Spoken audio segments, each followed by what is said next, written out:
Starting now.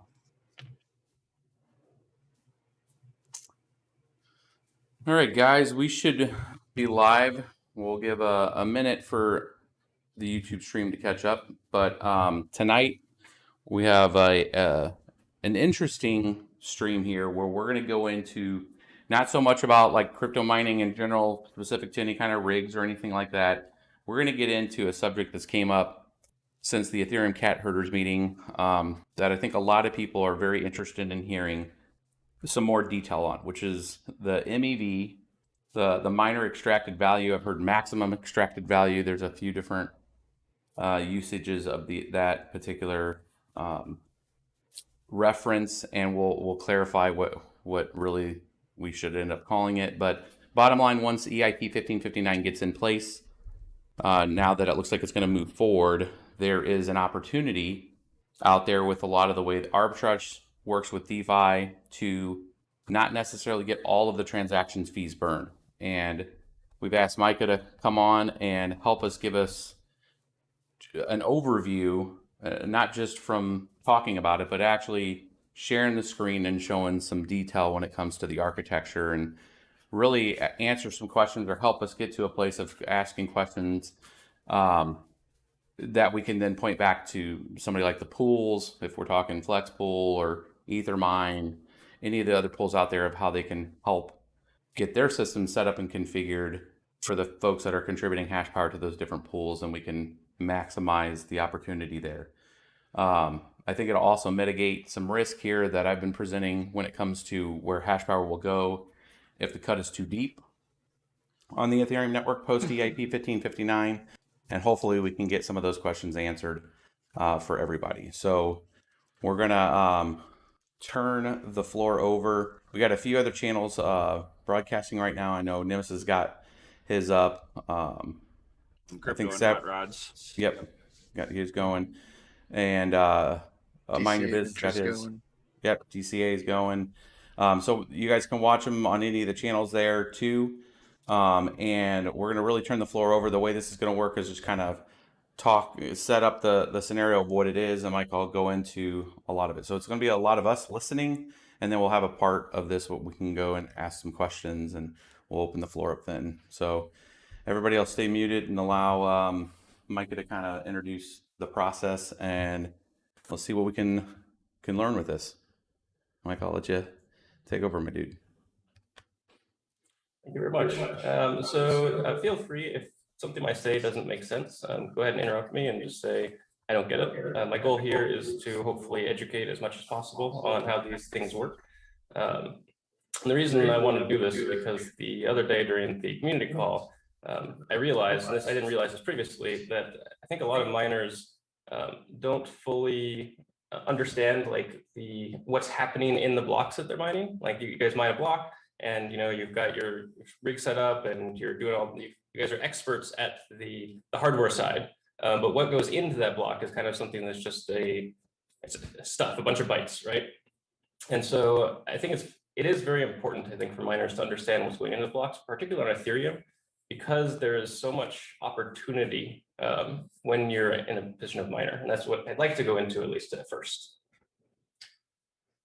So the MEV, miner extracted value, that's what it stands for.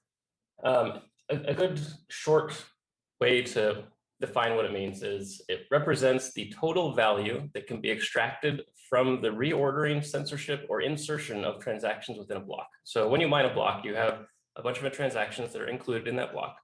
And the miner gets to decide, A, which transactions are included, B, what order they occur in, and C, if they want to add anything else along with what's in the pending pool.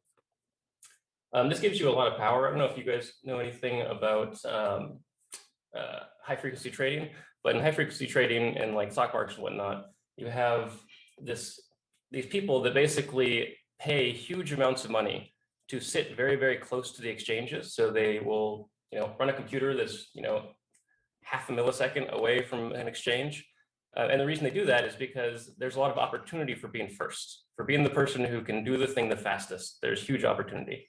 And so miners, you guys basically are that exchange. So you're not just close to the exchange, you literally are it, or the mining pool, I should say. Whoever's constructing the block, whoever's deciding what transactions go in, you guys are the person who can react fastest, and you have 100% control. And so that gives you a huge amount of power when it comes to these arbitrage scenarios. So let me draw something for you guys here. So normally the way Ethereum works, and I'll just give a fairly high overview. Let me know if you guys want more details on this, but you've got a bunch of people, and we'll just say these are individual users over here. I guess we should be more like a user. And what they do is they send transactions to an Ethereum node. So this is Ethereum. Oh, sorry, my pen's not working great. So this is an Ethereum node, like Nethermind or Besu or Geth or Open Ethereum or whatever. This is might be Infura, so it might be something that's run by a provider that they're talking to. So they're just sending it over the internet. Might be something that's running locally on their machine, whatever. And they send a transaction to this person. And then that transaction gets gossiped out. So there's a bunch of these Ethereum nodes out there on the internet, about 10,000 we estimate. We don't know for sure because of the way gossip networks work, but this one tells its friends and this guy tells its friends. And this is how gossip networks work basically, is you're not connected to everybody, you're connected to one, and that guy's connected to maybe a dozen or 50, and that guy's connected to 50 more. And so the transaction spreads out. Each of these nodes will keep track of a list of all the transactions that it has seen. And there's upper limits on this, but we don't have to get into that. And so they all have this list, and that's called the pending pool. And so this is the pending pool. So these transactions are going to these nodes, and they're being gossiped out to the network. And we call this the global pending pool specifically because all the nodes in the network basically have the same set of transactions in them. One of these nodes will be a miner. So you have some guy sitting here and he's connected to everybody else and he's a miner, right? So our mining pool specifically, if you're talking about from your guys' point of view, from the network's point of view, we only see this guy. We don't actually see all the hash power behind it. We just see this one node. And so he also has a pending pool. So the transactions eventually make it to him. And then he'll create a block. And so he takes those transactions, puts them in the order that he thinks makes the most sense. And then that miner will then send that block out to all its peers. And then it will basically follow, this path backwards and eventually get to the user. And the user will then receive that block. So that's a very high level overview of how transactions work in Ethereum. What matters here is, again, this order. So all these nodes have a bunch of transactions, but the miner is the one that gets to decide which ones are included and in what order they're included. So he is the only one that actually matters. So you don't actually need to send your transaction to all these other people. You only need to send it to the miner directly because he's the one that's going to decide what goes into the block. No one else needs to see it until the miner makes a block. And so what you can do is, as a miner, and let me get a new screen here, figure out how to scroll. 1, 2. There you go. So in a block, you have a list of transactions. And so we have TX1 and then TX2, etc. Sometimes normally when a miner or a pool or whatever sorts these transactions, they sort them by highest gas price because that's a very simple way to ensure that you'll probably get quite a bit of money out of the block. Like you don't want to put the really cheap ones in first and then not have room for your big ones. You put the big ones in first, the ones that have a high gas price, because that'll increase the chances that you can get more gas money out of it. But you can also make money as a miner by choosing what does or does not go in. So if you imagine this is a transaction here, and I don't know if you guys are familiar with Uniswap. It's a just trading app that runs on Ethereum, and so you can swap one coin for another. So when someone does a really big swap, like they're swapping, let's say ETH to USDC, right? And there's some big whale, and they do a swap, and they do a huge swap, and it moves the market. So what you can do is, normally it's maybe they put a high gas price in, so they come first in a block. As a miner, you can say, oh, that's a huge transaction. I want to put something in front of it. So I'm going to put a new transaction into the block up here in front. We'll call it TX0. That will shift the Uniswap market before this big trade goes in. And then after the trade goes in, I also want another transaction to run immediately after that moves the market back. And what this does is it makes it so you actually make a bunch of money off this big whale. So the big whale basically is coming in and they're saying, I'm going to trade 1 million ETH for USDC or whatever. And right before that, you come in and say, oh, well, I'm going to take out a flash loan. A flash loan is basically where you borrow money for a very, very short period of time. Actually, flash loan works, so ignore that. Basically, you come in and you move the market ahead of them. They then make their big trade, and then you move the market back. And so you would actually make money off of this. Trying to think if it's worth going into the details of the mechanics of exactly how that works in trading. Let me know if you guys care about exactly why that works. But the point here is that by having a transaction before and after this really big whale makes a trade, you can make a huge amount of money. Another common form of MEV is censorship. And so this was a little more tricky to exploit, but in theory, if there is a transaction that's going to go in, and there may be value in not having it go in. For example, there's in compound stuff, they have these things called Oracle updates. And so you might want the Oracle update to be delayed by a block. And as a miner, if you mine that block, you can decide, does this Oracle update go in this block or does it go in next block? And there may be opportunities for you or for someone who you're working with to make money based on when that transaction occurs. And you can't censor it 100%, like you can't decide this transaction will never go through, but you can decide whether it goes through in your block. And so if you have like a bunch of miners and they're all censoring, you can push a particular transaction out quite a bit until some miner that's not censoring it lets it through. The other thing you can do is we can do reordering. And so reordering is particularly interesting because you have these, they call them Oracle updates. And so what happens is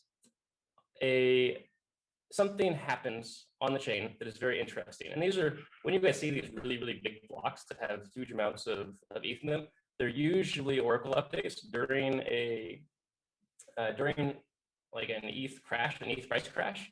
Oracle updates result in liquidation. So it's basically off-chain, like someone goes to Coinbase or whatever and looks to see what's the price of ETH and USD, and then it's dropped. And so the Oracle updates. And when the Oracle updates, a bunch of people get liquidated. So basically they get margin called, and they have a bunch of like really high leverage positions that are going to be closed out. And the people who close them out make a percentage off of what is being closed out. So you have $10 million worth of leverage being closed out, and you get 1% of that.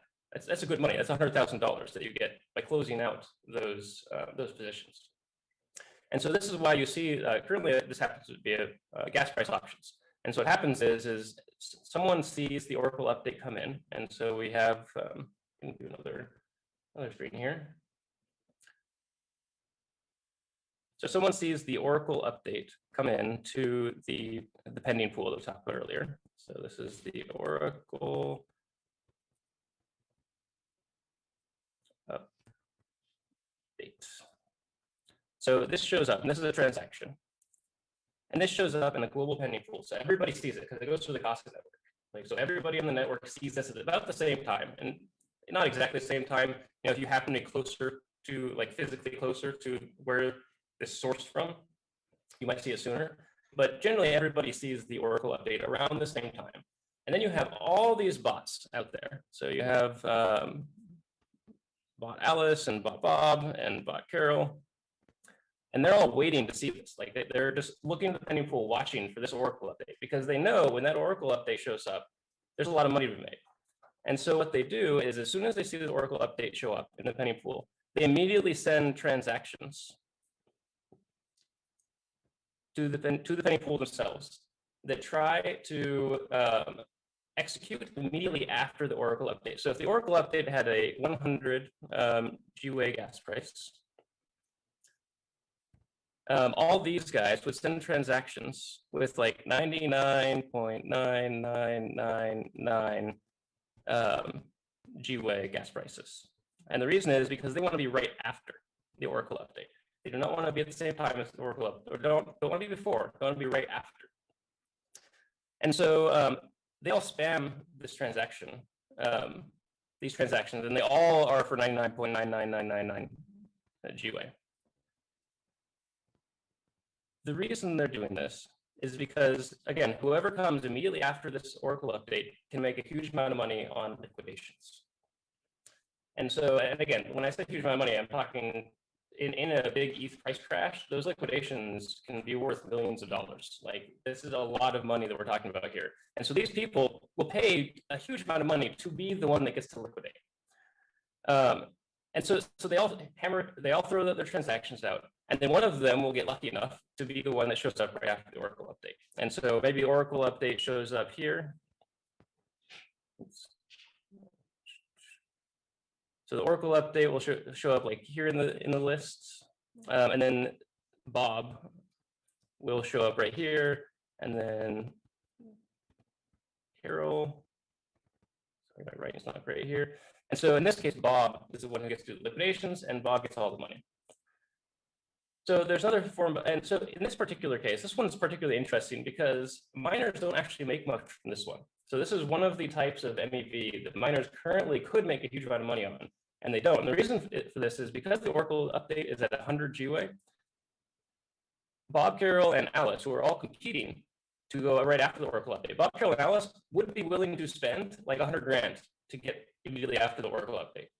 But because of the way transaction sorting works, they need to spend 99.9999 GWay, which, maybe is for a big transaction, that might get the miner, I don't know, like a quarter of an ETH or something like that. And so even though they're willing to spend a whole bunch of money, due to the way miners sort transactions, they don't end up paying very much. They end up competing just on who's first to the miner. If, on the other hand, you had a miner that was collaborating with Bob, Carol, and Alice, the miner could say, hey, whichever of you pays me the most, I will guarantee that you show up right after the Oracle. And on top of that, as a miner, I will guarantee that if I mine this block with the Oracle update in it, if you're not immediately after the Oracle, you don't have to pay me anything. So you basically create an arrangement with these backrunners. These are called backrunners. They're running immediately. They're trying to be after something, so they call them backrunner. If you're trying to be in the front, you call them front runner.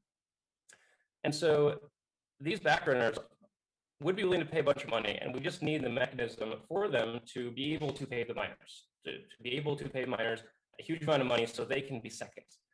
And on top of that, if the miner can give them an additional guarantee that, hey, if you're not immediately after, so Carol, she's screwed here. She did not come right after the Oracle update. So Bob took all the money, but she still has to pay for gas. So she still paid that 100 GWay gas price to get nothing. So Carol would rather just not be included at all.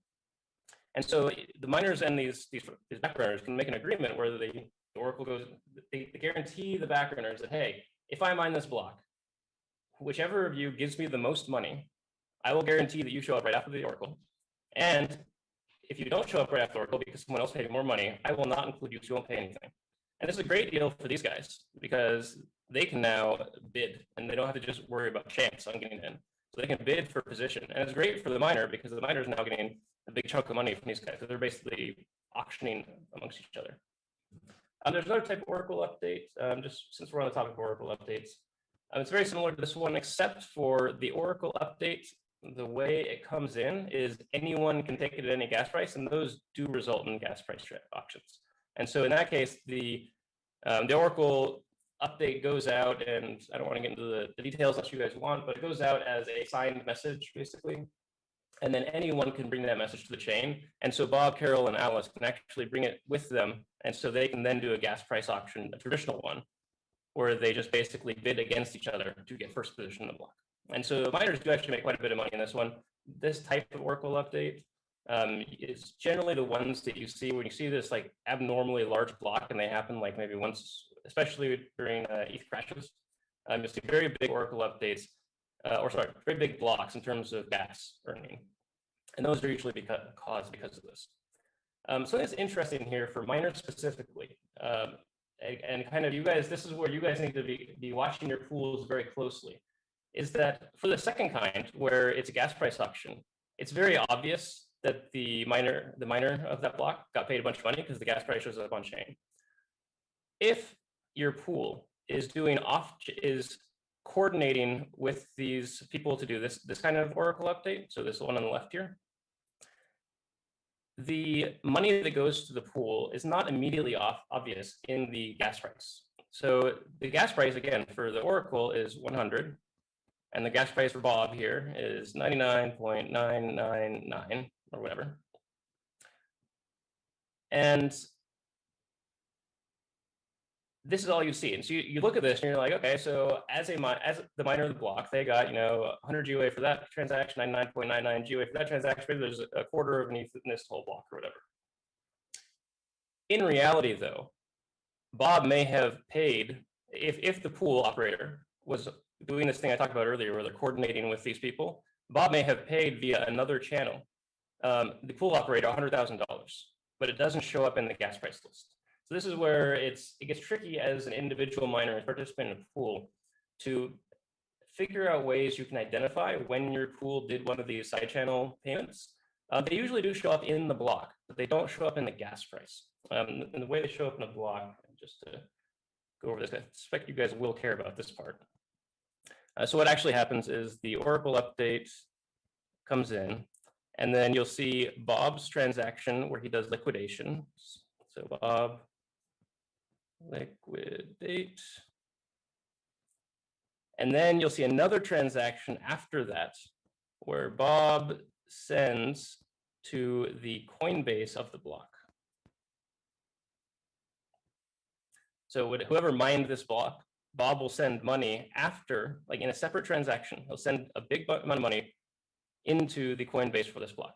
So one of the things you can do to detect this type of thing is keep an eye on the pool's Coinbase. So when your pool mines a block, look to see if its balance went up more than the total amount of gas that was spent, or of money that was spent on gas. So the amount of money spent on gas was 0.25 ETH in this block. But the author of this block, so the Ethereum account that mined this block, their balance went up by 100.25. That means they got a 2 ETH block reward, 0.25 for so this is the block reward, right? So they got 2 ETH for the block reward, 0.25 for the transactions themselves, the gas on the transactions, and then they got 98 ETH from somewhere else. And that's very suspicious. Like Coinbases generally don't get money from anything other than mining blocks. Like money is not, they're not like buying ETH off of Binance and sending it to the Coinbase for a block. Like they're getting it from somewhere. And so if your pool suddenly gets 98 ETH out of nowhere, there's a good chance that it's because they included one of these transactions, or there's groups of transactions, and they were paid via secondary channel. And so again, keep an eye out for that as individual pool miners to make sure your pool is not screwing you over. It's a very common way to pay. That being said, you still have to be careful because there are other ways that you can pay out of band. It's just this is the most common one. So currently, the most common way to pay a miner, other than via gas prices, is via this Coinbase. I want to take a brief break here. Get some quick questions just to make sure everybody's following and not going too crazy and losing everybody.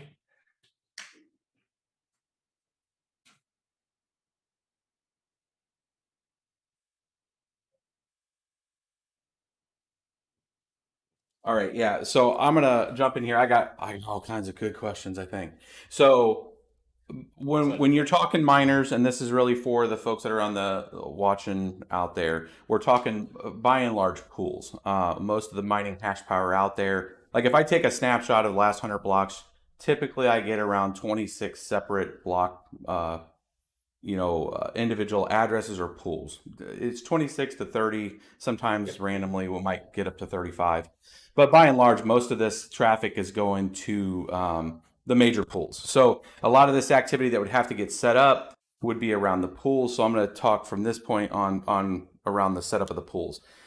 Most of these activities, I have about 3 to 4 that you've laid out. So one is essentially getting in the arbitrage part, right? So where the pool would have a set of funds, blocks that they won they would already have some kind of scripting set up to look for this type of activity and then just execute accordingly. They're looking at DEX transactions. They're looking at a lot of these different opportunities. The opportunity cost essentially probably has different scenarios that they're looking for, and then they would go and execute with some funds that they have to try to get ahead of that transaction.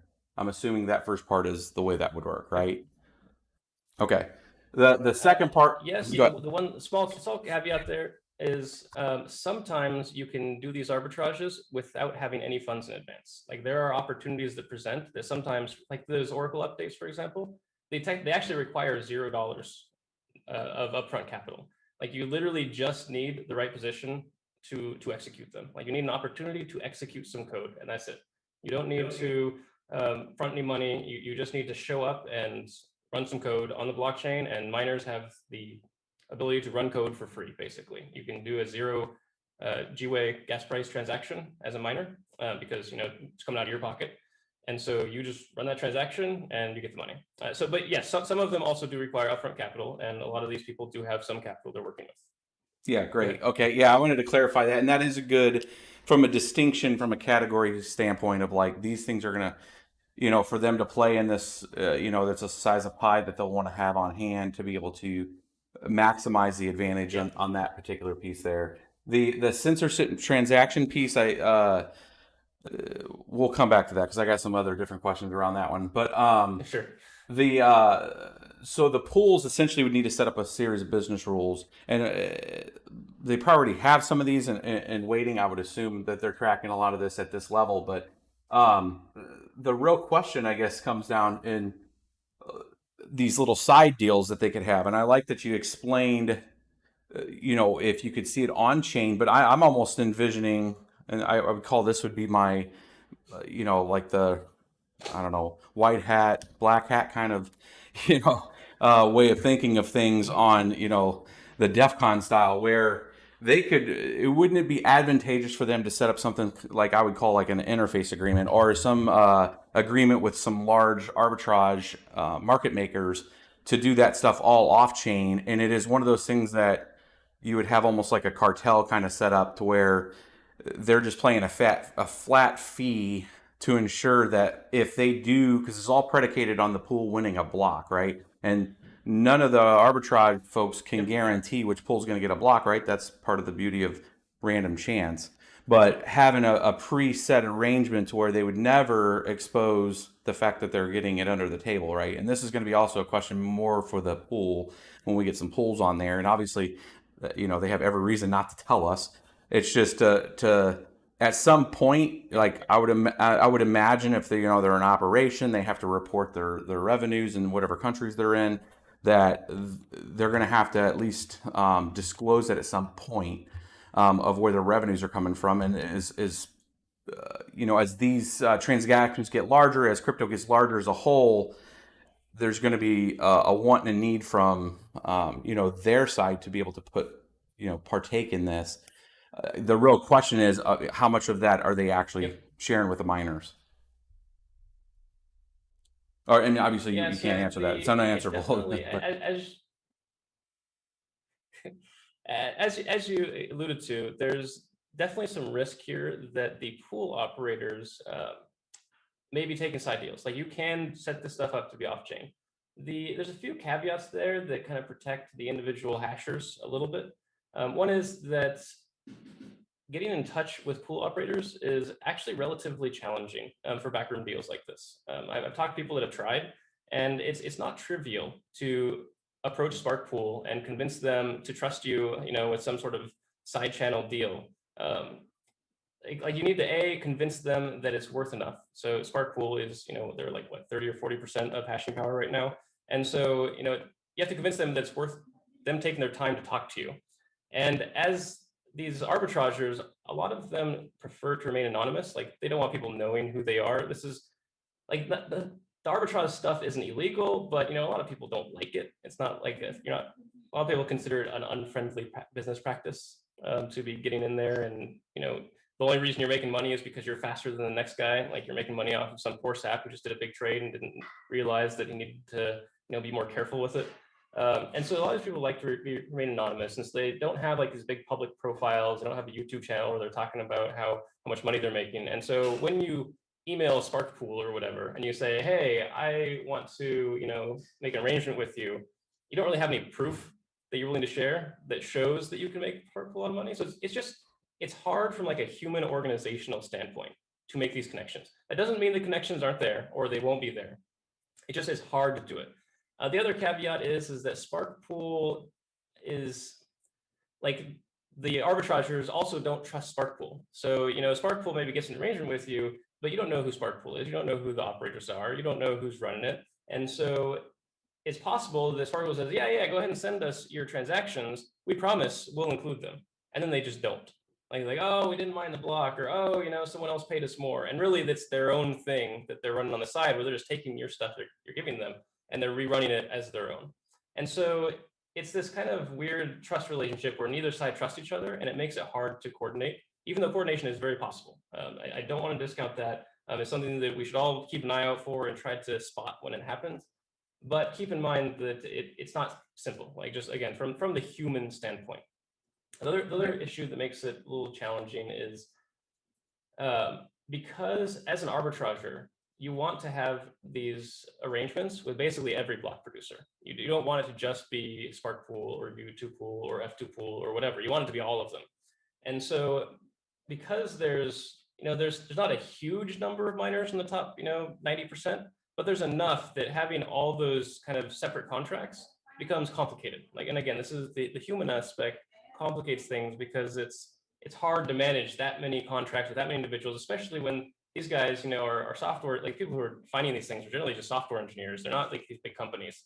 They don't have, a whole team of sales representatives who are making contacts and whatnot. There's like a dude in the basement, writing code, and he's like, okay, I want this code to run somewhere, and I need to find someone to run it for me, and I don't know anybody. I don't have connections to, the billion-dollar mining companies in China. I don't have connections to this, and that kind of gets us into the MEV Geth, or the flashbots group. And this is a group of people who have the goal of trying to, they call it democratizing this, where they're trying to make it so there's a shared marketplace where anyone can go and say, hey, I've got a transaction bundle is what they call it, that I want to run. So I want to run these transactions in this order. And they can broadcast it out to a bunch of different mining pools. And someone else is taking care of, finding those mining pools and getting them involved on the other side.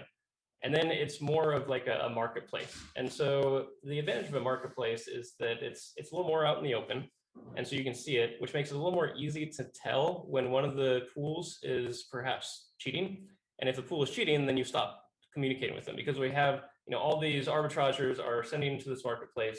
And then if you notice that, Sparkpool says they're part of the marketplace, but they never mine any blocks with anything from the marketplace in them, it's very suspicious. And because it's out in the open, we can see that, we can track it, we can record it. We can, have dashboards that show, what percentage is actually, which percentage of the, the hashing power is actually including this versus what claimed to be including it. And so that kind of helps a little bit. So there are certain things we can do to try to mitigate those and limit those back channels. And interestingly, this is part of why Flashbots was set up, is they were concerned that if they didn't set up this marketplace, was that the marketplace would be set up by somebody, but it would likely be a dark pool. So it would likely be behind the scenes and no one would see it. And that makes it much harder to deal with, makes it much harder to get into, because you have, like you said, a cartel, and it's very dangerous. And so it's a very complex situation. There's no easy solution here. There are some solutions that are in place now that make it better and make it a little more in the light, but this will, over the long term, there's definitely a significant risk, I believe, that this will tend toward dark pools. And when it tends towards the dark, it gets very hard to track. And that for individual hashers, that becomes problematic, because you want to be confident that your mining pool is giving you all the rewards they're getting, and they're not pocketing some of it on the side, right? Like you guys are thinking, okay, my mining pool is taking 1%. I expect that means I'm getting 99% of it. You don't want it to be like, oh, my mining pool says they're taking 1%, but in reality, taking 1% plus everything they can pocket on the side that's not accounted for publicly. And so we'll see how this works out long term. For now, I think we're kind of safe from what we've seen in terms of statistics and whatnot. It seems like fairly few of the pools are pocketing stuff on the side, but we don't know for sure. Yeah, well, and I mean, at the end of the day, the folks pointing their rigs, they can easily, if they start to see or they feel like they're not getting their full reward. And a lot of things come, or I get a lot of questions. People are like, hey, the calculator said this, and it has nothing to do with the pool. It has everything to do with like the difficulty adjusted, and it's people starting to understand that, hey, it's a little harder to mine. Welcome to the community, and here's how you kind of calculate that. But I think if you start seeing the pools don't control a lot of the hash power, or don't have a huge amount of farms themselves, right? They're setting a platform and then hoping people will come to them and enticing them in whatever way, right? So mainly just the hard part about getting the hardware, right? I mean, if the hardware was easy to get, then we would see that more, or if it was out of only one channel. This is why we get real concerned when we start hearing shadow ASICs that might be out there. A private investor invests, $50 million and goes out there and buys a whole bunch of ASICs and never sees anything. That's part of the concern there, is that forced projection of hash power never sees competitive opportunity at selling. That's part of the risk. If it really proliferated, now you would have all these dark pools that now it's all one group. That's part of one of the main concerns with that. I'm gonna pivot real quick and ask. So to delineate, because I know a lot of the questions come in this right now. Right now, we can capture and identify those particular activity right now. But the main question is until EIP 1559, it's kind of a moot point, right? We're getting the whole transaction right now. If you're mining to a pool and it wins a block that's comes in at 115, there was one earlier last week that was 115 Ethereum in one block, and that particular pool, I think it was Ethermine that got it, that got shared with everybody. So it wasn't about that there's more to extract right now. This is really an opportunity cost when it comes to the mining pools setting up this kind of activity post EIP 1559, correct? No, this is opportunity right now. Like there are, I think UU2 pool, is that what they're called? I know that they are doing this. They have, so in the flashbots channel, they're one of the first miners that got on board of significant hash power. I think they're at 2% or something of all hash power, which is significant for these people.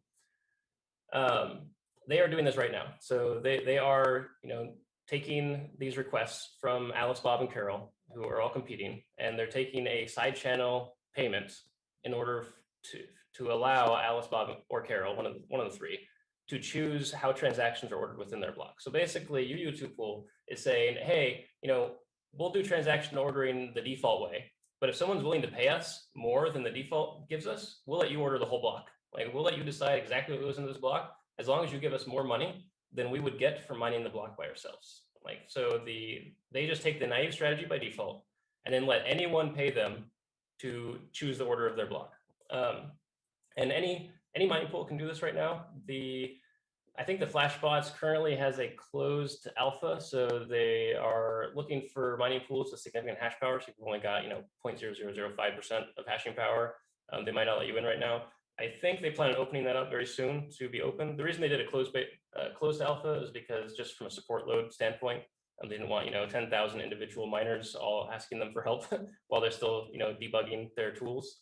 But I think their tools are getting more mature and to the point where they can open it up and not have to worry so much about getting flooded with support requests. So right now we can do this. This is unrelated to 1559. The reason I brought it up in the 1559 call was mainly just because it seemed like there was a misunderstanding of how this works, and I wanted to make sure that everybody was fully understood that this is a big opportunity. And and also, so pivoting very slightly,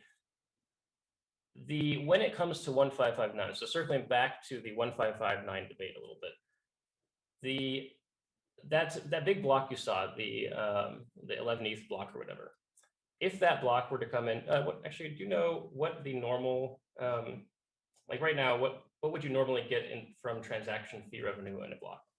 Right now, it's averaging about it's averaging about 2 extra.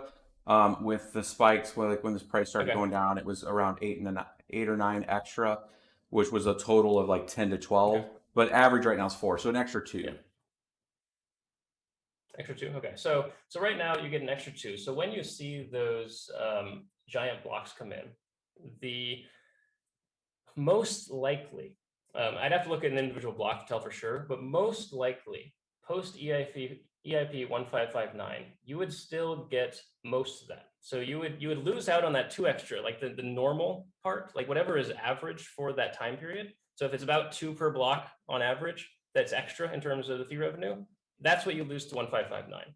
When you have like 1 block out of the blue that spikes up to 11, and then the ones next to it are both 2, that spike up to 11, so that 9 ETH difference, that would still go to miners, because what that 9 extra ETH is almost certainly, like if it's just for 1 block that you see a huge spike, that's almost certainly gas price auction, where these Alice, Bob, and Carol are bidding against each other really, really fast. Like when I say really fast, I mean like every quarter of a millisecond, every like quarter of a second or eighth of a second, they're sending updates where they're just bumping their gas price up, because they're trying to stay in front of each other until the block is mined.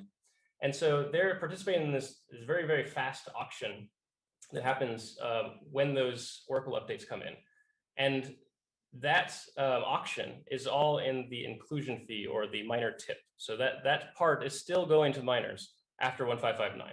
The part that's not going to miners is that base part, that 2 ETH that you see every single block. So if every block for like 6 hours is about 2 ETH over, that part's going to the burn. Anything above that spikes up for like 1 block or maybe 2 blocks sometimes. So sometimes when you have these auctions, they get so intense with so many participants that it actually fills up an entire block and overflows in the next one. And so in those cases where you see a very short spike, I almost guarantee you all that extra money would still go to miners as the tip or inclusion fee.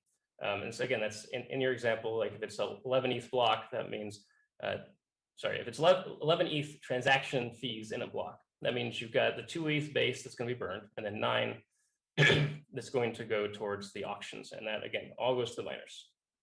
Does that clarify a little bit? Yeah, that's actually a big. So thanks for clarifying that. That was after that call, and I started looking into it. What I was trying to set up was I'm calling that right now a color of money. Okay, so like if you have the 2 reward and then you have the base transaction transfer that's going on with people just trying to move money, that's the stuff that's getting burned. And then this is like another color of money. Moving forward, being able to see and project, what that could have been. That's my current task right now that I'm trying to do, is look back in history. And I know I think it was Hazu that was on the call. Maybe saying his name wrong. HASU. He just wrote the article on. Yeah, Hasluf, the German guy. I don't know. But I think he just did an article on this to try to look back at the history, because one of the things I was wanting to do is the model that I had built to show some of the risk if we get into a situation where Ethereum starts to decline in price and we see a lot more transaction activity. And people will be like, why is that happening? Well, because DeFi is still around and people are going to be looking at transactions and like, hey, well, ETH's only 300 and now my transaction is only going to cost me $15 to do because ETH's cheaper.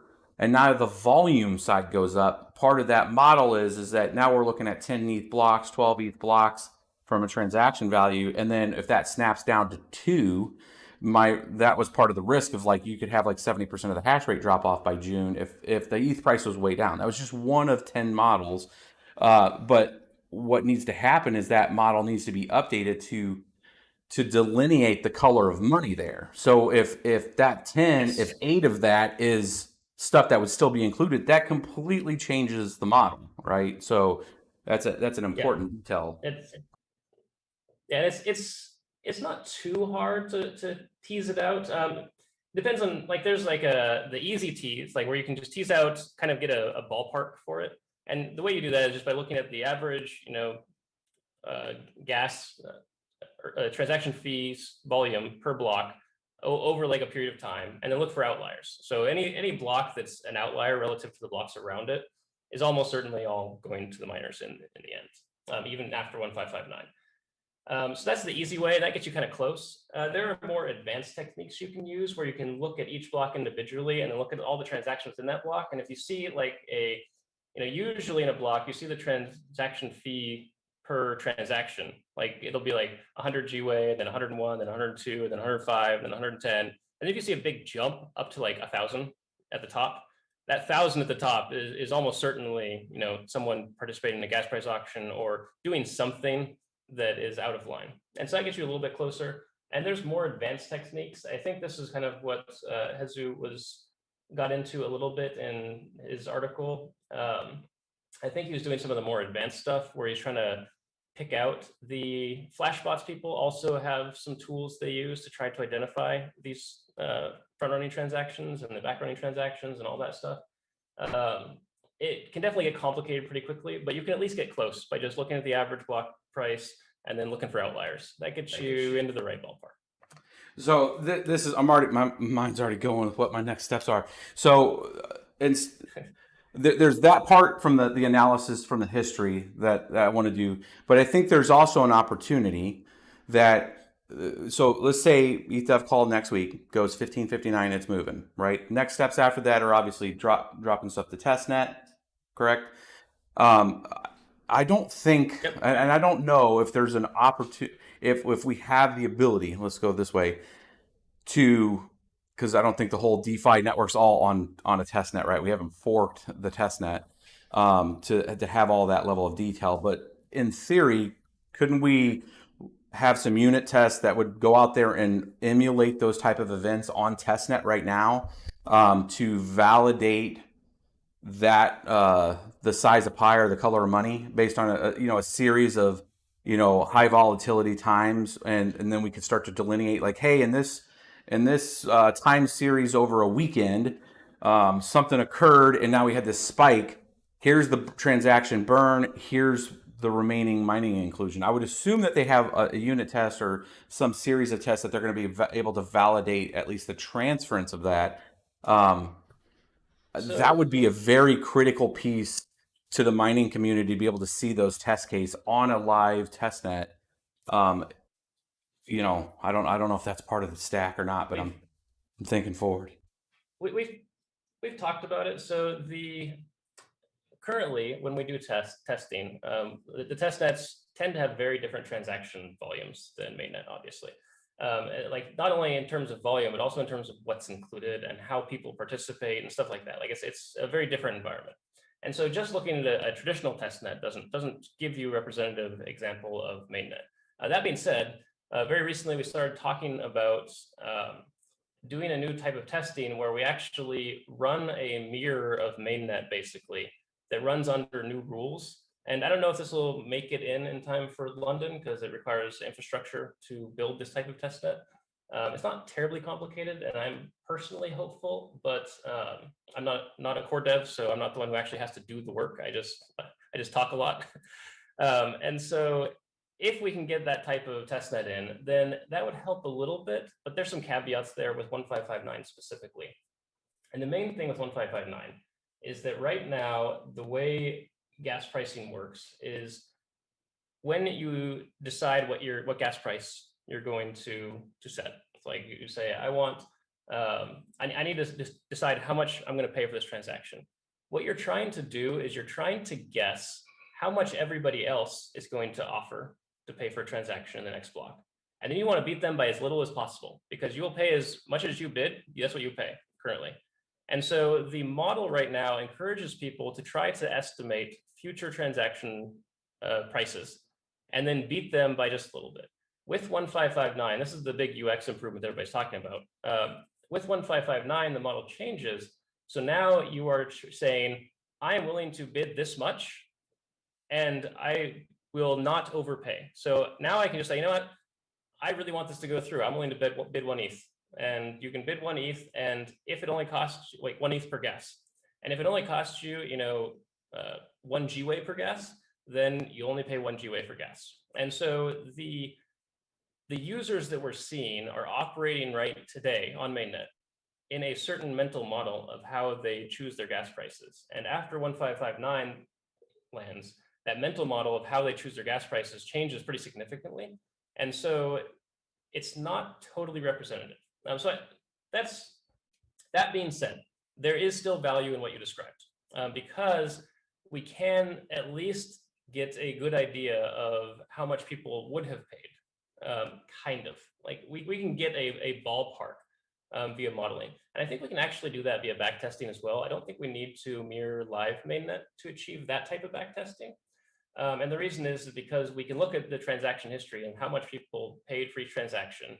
And then we can kind of model or guess what the base fee would have been in that block. And it's not going to be exact because, again, people's mental models are going to change in terms of how they ask gas price before and after 1559. But we can get kind of close using backtesting of the way you described.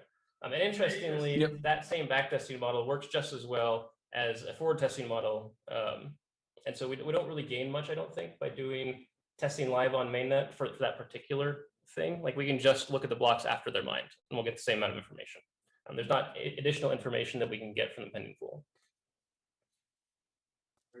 Correct tracking. Yeah. And I was just thinking as you just explained that, I mean, I immediately started thinking, okay, yeah, there is a change there. So the behavior on some of that transaction activity is going to change, and we don't yet know. We have forecast of what could happen with that, but until it starts to actually happen, we won't know the level of adjustment there. However, we're not. It's not changing the front running behavior, right? There's still going to be arbitrage. We're not changing the way the MEV works, right?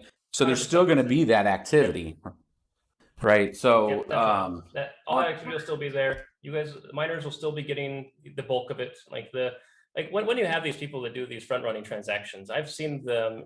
I've seen gas prices that are 10,000 or 100,000 GWay per gas in these front running transactions from time to time. Like these are orders of magnitude higher than everybody else is paying, and it's because they're basically fighting with each other. A long time ago, there was an interesting one. There was like one of these Ponzi scheme games where the attackers they needed to ensure that no one else got a transaction onto Ethereum within a certain number of blocks. Like they had they need 10 blocks that no one else was able to get a transaction in. So they're basically censoring for 10 blocks.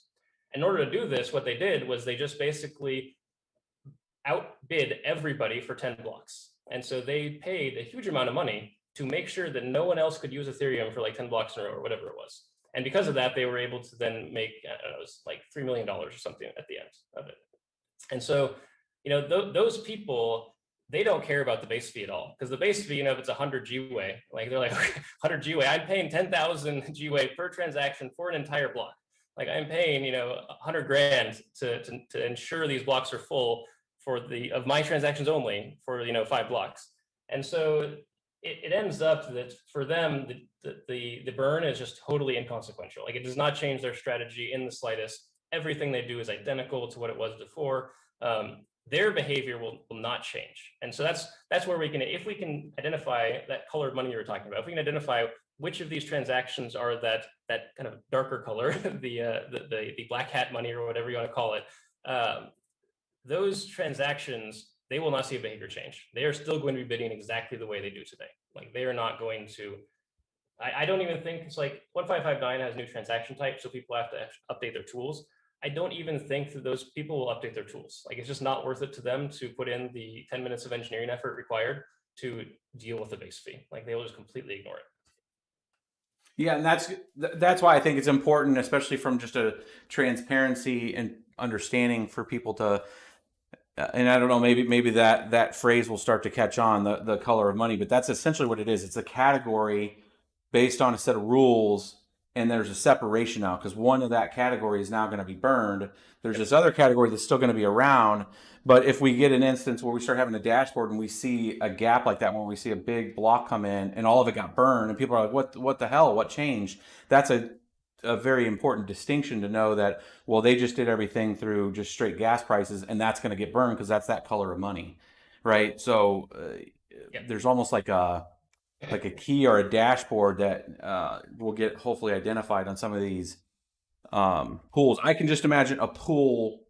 It would be advantageous for a pool to, one, state that they're trying to obviously take advantage of everything that they can here and say, hey, we are going after this for your best interest, send us your hash power. With that, they also have now a new portion on their dashboard that's showing that separation. Hey, this got burned. This is what our pool, was a contributor of the blocks that we got. This is what was burned, right? It's almost like an advertisement now, to show the deflation piece of it, but then show that, hey, we're still able to return this much to miners. And then you would see and have a better education at a pool level.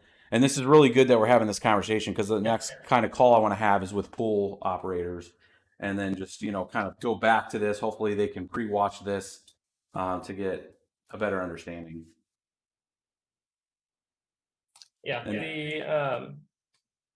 the pools are definitely the ones that are going to have to make this choice, because they're the ones who are choosing the order of the block. And I think it's up to the hashing power to put pressure on the pools to say, hey, and this, you can, by pressure, right, that could just mean you just move to whichever pool, is giving you the most fee revenue from this sort of front running activity. And so if your YouTube pool is getting the most because they're participating with flash bots, then if the hashing power starts moving to your YouTube pool, then Ethermine or whatever is now incentivized to, hey, I want my hash power back.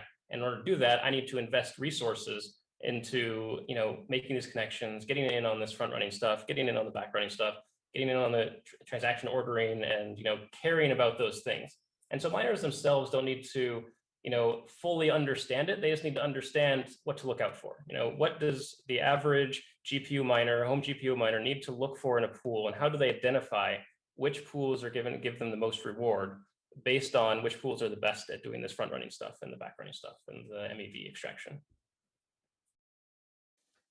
Yeah, and I think with the update of the model, then it'll delineate of what that loss delta is, a better forecast of what that base fee that we're going to lose right now, and either based on some of those models be able to justify that one block increase that we were talking about, or that I had proposed before, because I think that's still I know everybody hates. I know we had talked this in our call yesterday with the group, but everybody hates the word compromise. But I think it's there should be a good transition period, and coming into this, and then a transition period when PoS comes out, and there's got to be some level. I mean, this is now getting into, I guess, the politics I said I wouldn't get into, but I still feel very strongly that, given the set of circumstances as we see this forward, that there should be a serious consideration. It's all off the table if ETH's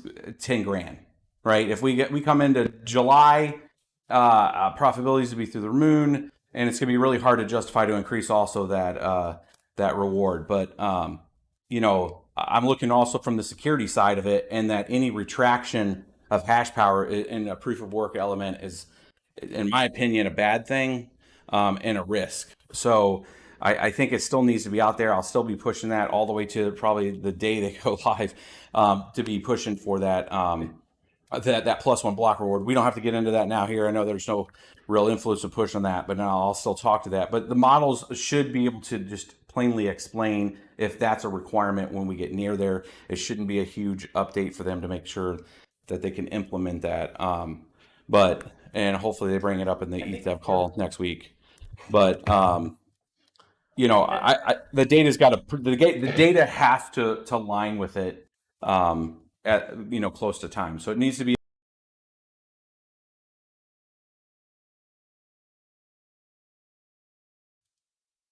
I think I might have muted myself.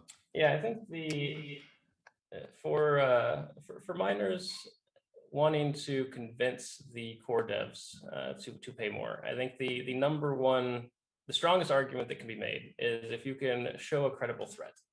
And that can be, so there's a couple ways to show a credible threat, of course. So there's the racket scenario. So when the mob comes in with a bat and to your store and threatens to smash all your things,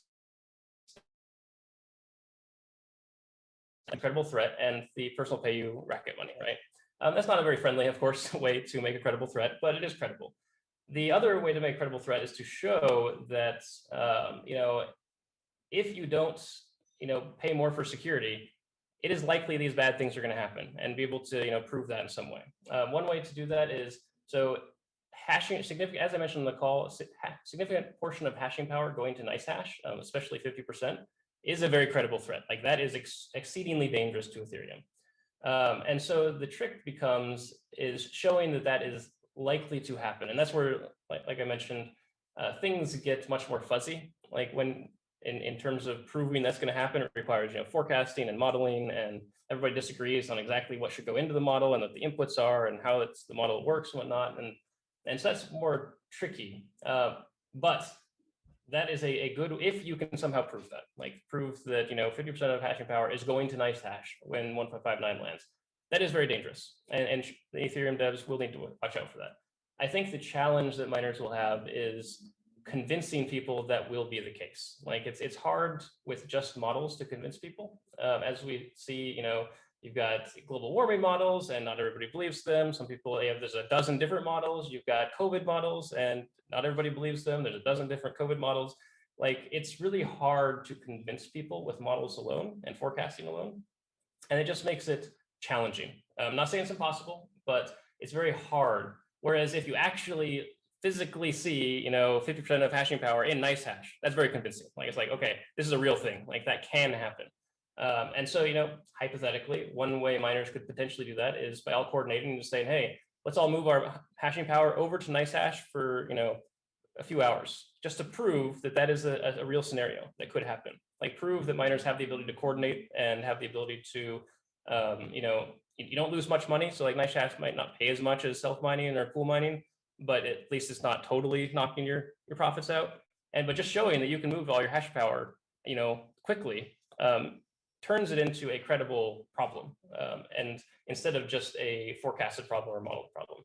Again, I don't want it to get into, I'm not the person you need to convince, so I don't want to get in too deep into it, but I do think that is the best bet. If you can somehow, show that this is a real thing that can happen and prove it by showing that it actually happens, like showing this event occurring or getting close to occurring. Like if you got 40% in, I would personally be convinced that's very credible. Like 40% is enough to cause serious damage. So again, for sure, just my feedback to miners, if you can make that happen, that's a good way to prove that this is a real problem. And just because models are so contentious, just throughout the world, not just here, like this is just a problem with humanity. People don't tend to agree on forecasting models. Like everybody has their own forecasting model, and it's hard to tell which one's true until after the fact. Yeah, for sure. I mean, and that's why, like, I was trying to do it more. I mean, it's through a model, but it was trying to do it eloquently of like showing history of actual events, right? Like, so this isn't to be confused, because I think since we're in kind of a finance space with this, that people are like, well, history isn't indicative of future gains. This is not in that same parsec, right? This is a completely different type of argument where physically this has happened to a whole bunch of different networks. And the right set of circumstances were all it took to get in place. The know-how, the scripts, the intention, the incentive, everything is there if the conditions are right. And that's why I was trying to get those models to show if you had a specific scenarios, it was not if, it was a when type of thing. There was no question that, because it's happened several times to some of them, especially ones that had ETASH as its core algorithm.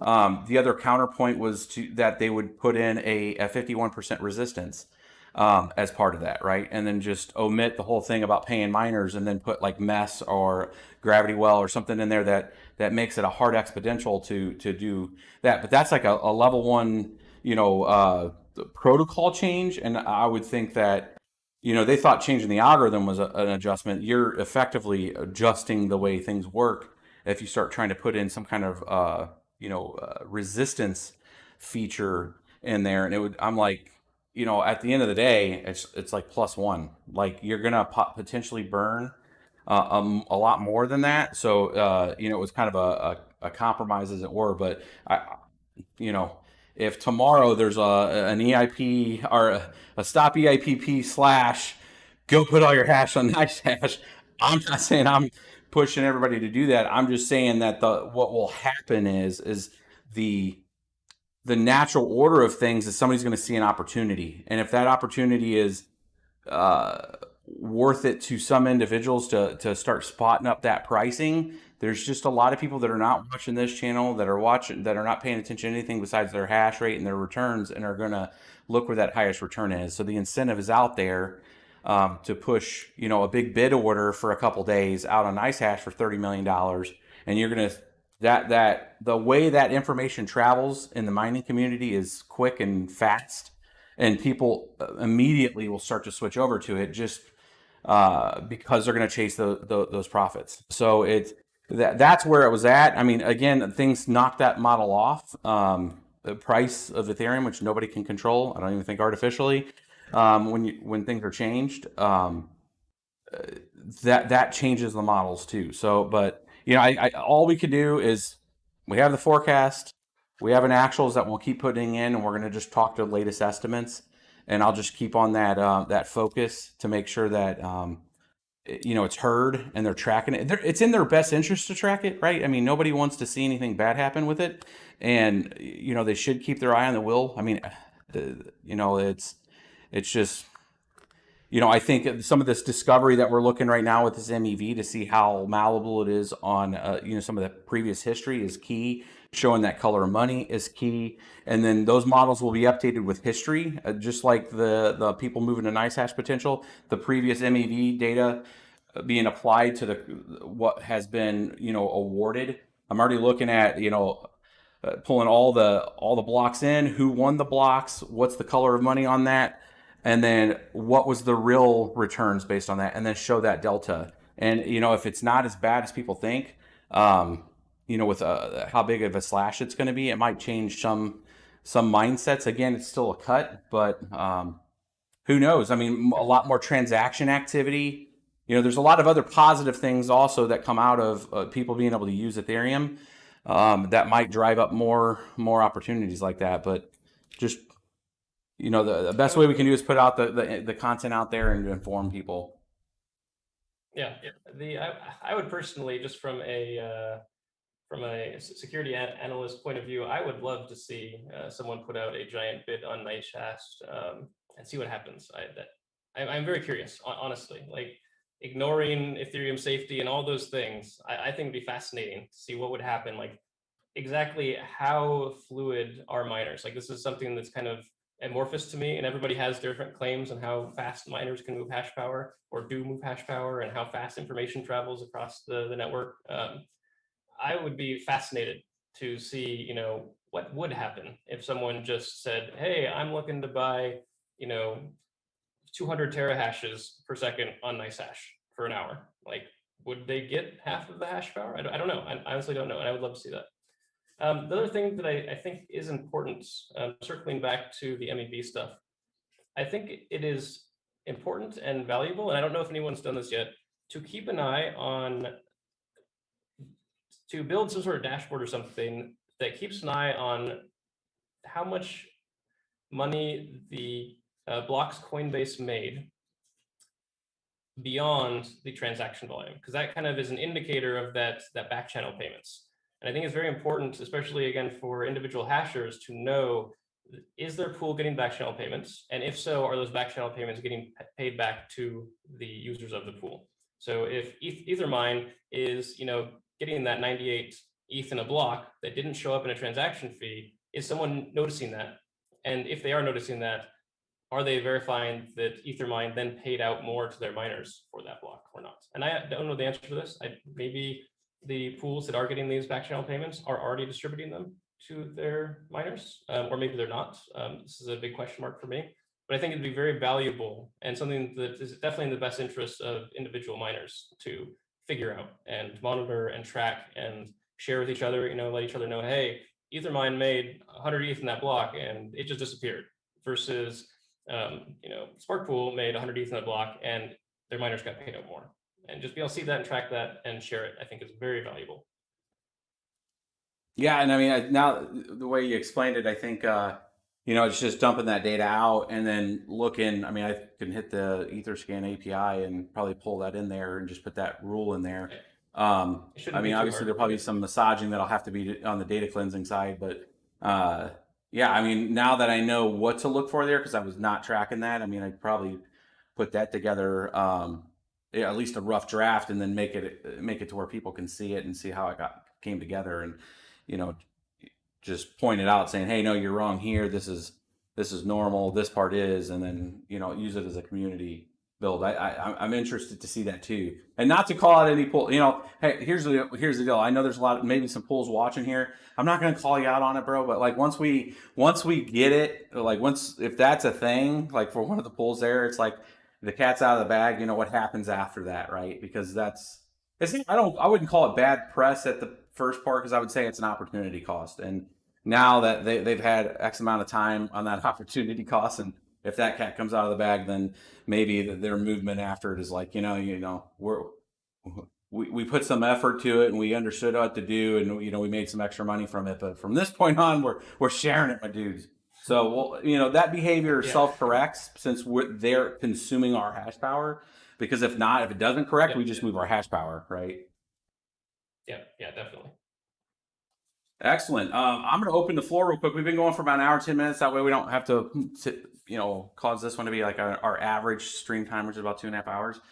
If you guys, Seth or Vega or Nemesis, you guys are on the actual Zoom, if you guys have any particular questions from the crowd, we'll try to time box this to be no more than the 20 minutes totality. We'll lock it up at an hour and a half for everybody, and I'll try to look at some questions here in my chat too, but I'll open the floor if you guys have any.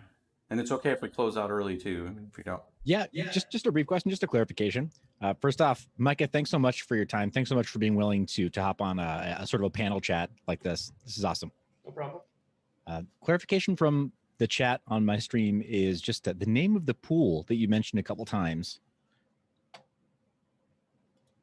I think it's UU. So I'm not an expert on pools. I'm pretty sure it's called UU2 pools. They have about 2% of hashing power. You guys may know better. It starts with 2 U's. I know. Okay. It's got pool in the name. Okay, we could UU2. Again, look around 2% of the hash power. I believe it shows up on Etherscan in the pie chart. Okay, makes sense. I think. Thank you. And how does with the EIP 559 with the burn factor? Has anybody done any kind of understanding of how this will implement when you launch the Ice Age 2? Do you mean like how 1559 interacts with the Ice Age? Yeah. So they should be. So the current plan. So the Ice Age is going to blow up, is what they call it, around late July estimated, and it varies depending on how hash rate changes over time. So it's hard to be exact, but it's around July. When we have in the past, when the Ice Age is about to blow up and proof of stake is not ready, which has been, of course, every time the Ice is about to blow up, proof of stake has not been ready. So this is our behavior historically we've seen. What happens is they release a hard fork. And what that hard fork does is it just prevents that explosion from happening. And so as long as that hard fork makes it in before the Ice Age, then it's as if the Ice Age basically didn't exist. Like we can just pretend it didn't exist until it was pushed out to. And so with regards to 1559 and Ice Age interaction, the only reason they are talked about in the same sentence is just because we know that we need to have an Ice Age diffusion fork before the end of July.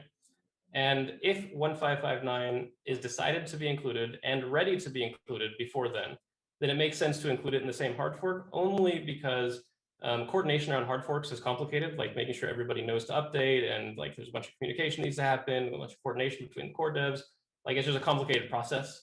And so we'd rather not have a hard fork in June and then have another one in July. And so if, let's say 1559 is decided to be included and it is ready in June, then it would probably go in the same hard fork as Ice Age, just out of purely for a coordination reason, not because they interact at all. Again, the Ice Age diffusion, if it makes it in time, results in the Ice Age just kind of disappearing. No one even knows it existed. So there's no, as long as the Ice Age doesn't happen, there's no interplay with other EIPs. If the Ice Age did happen, like we forgot to diffuse it or something, like we almost forgot to diffuse it 1 or 2 hard forks ago. There's a big rise in hash power, a big drop in hash power, I forget which, and it resulted in the Ice Age date moving by like a month.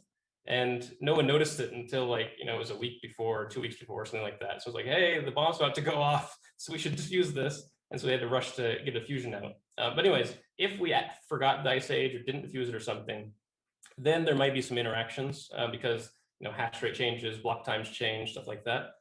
In the case of 1559, I don't think there'd be too significant of a difference. I mean, it sucks for everybody when the block times go up because it means there's less space, and so gas prices go up, and it's rewards go down for miners. Like no one wants the ice age, basically. Like it's a sucky thing when it happens.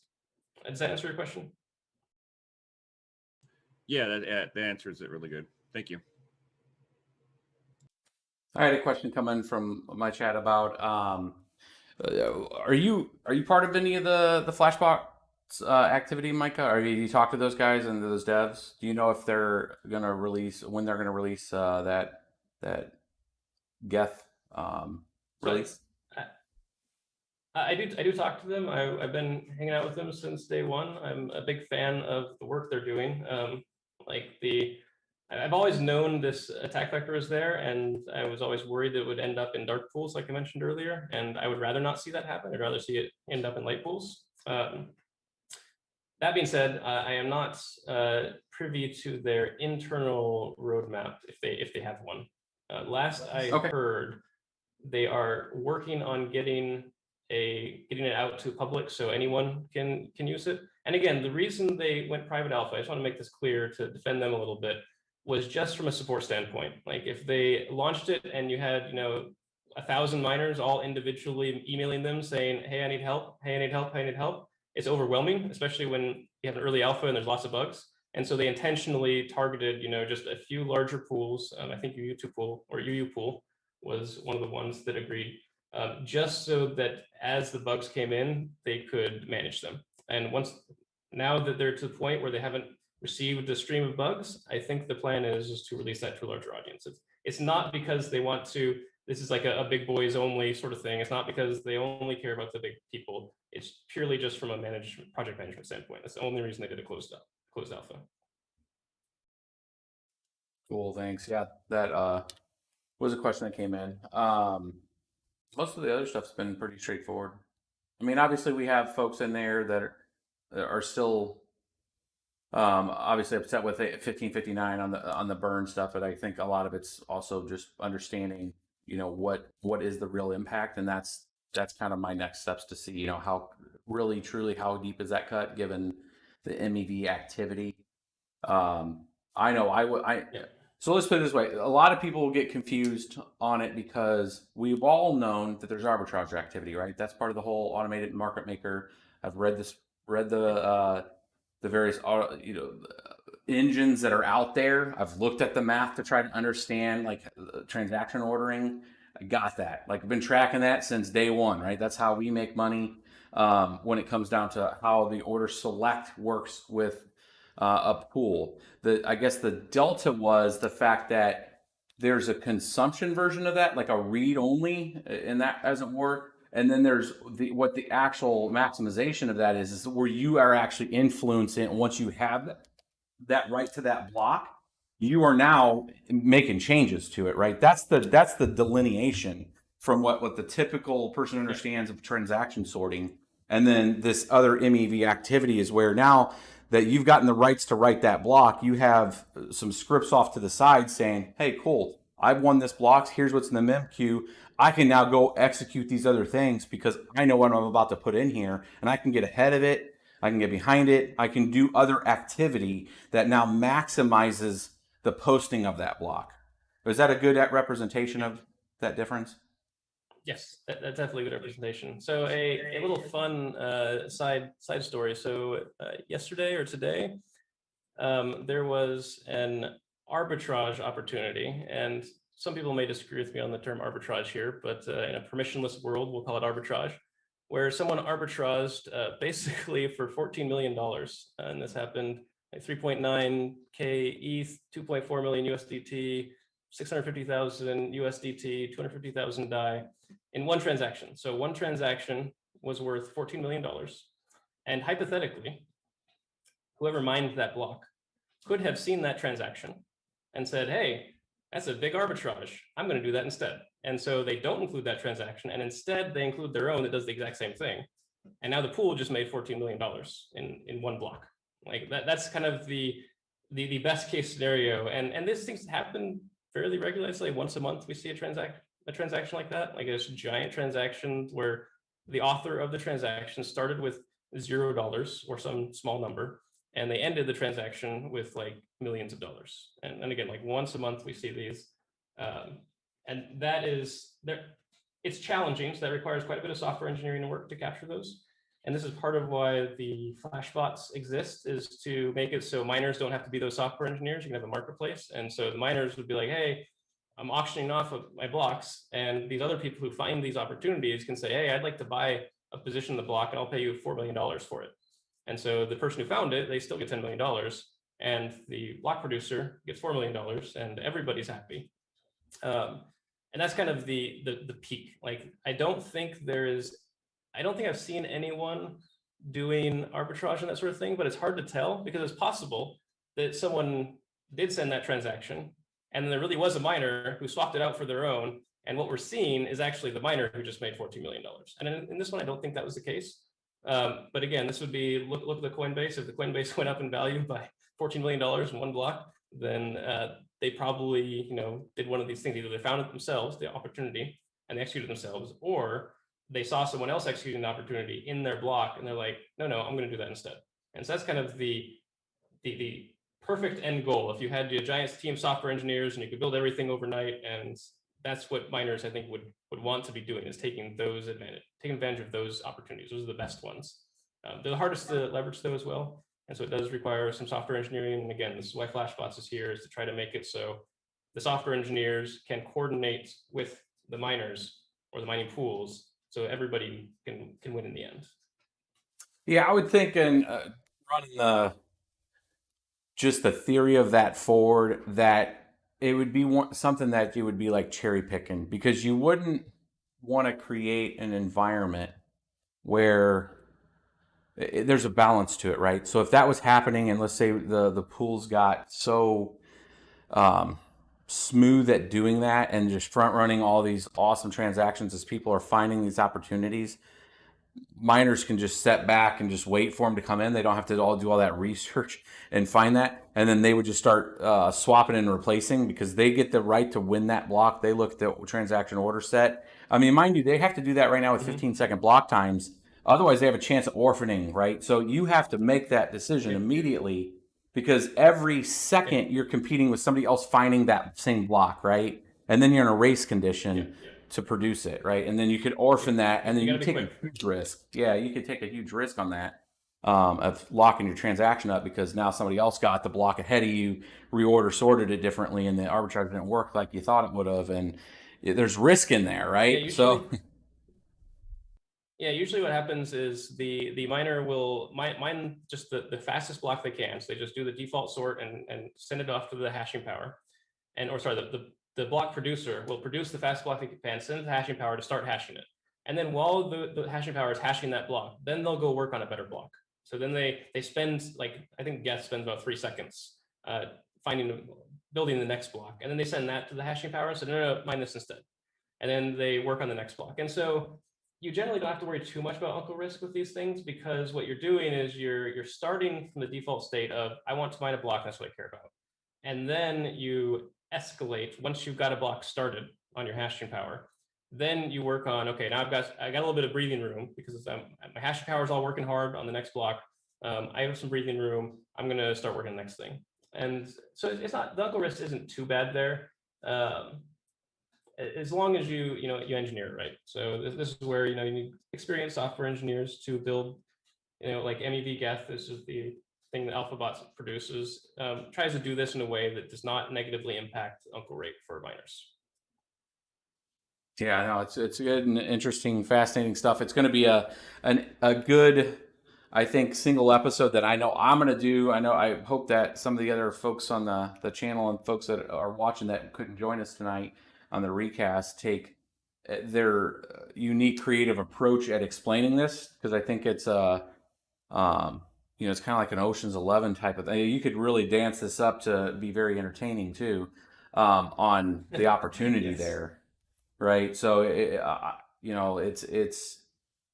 I've always looked at it from a transaction order set, but just never really explored the arbitrage side of that. So any further than it happening, right? And us reciprocating the value of those blocks of it happening by seeing some blocks that come in that are higher. And luckily, we were mining on the pool that had successfully was able to get that block.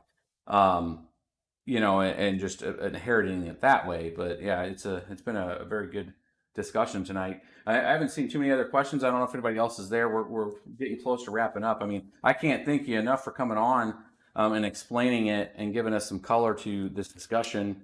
And my next thing next to going back and looking at the history and updating the model is getting some pools on here.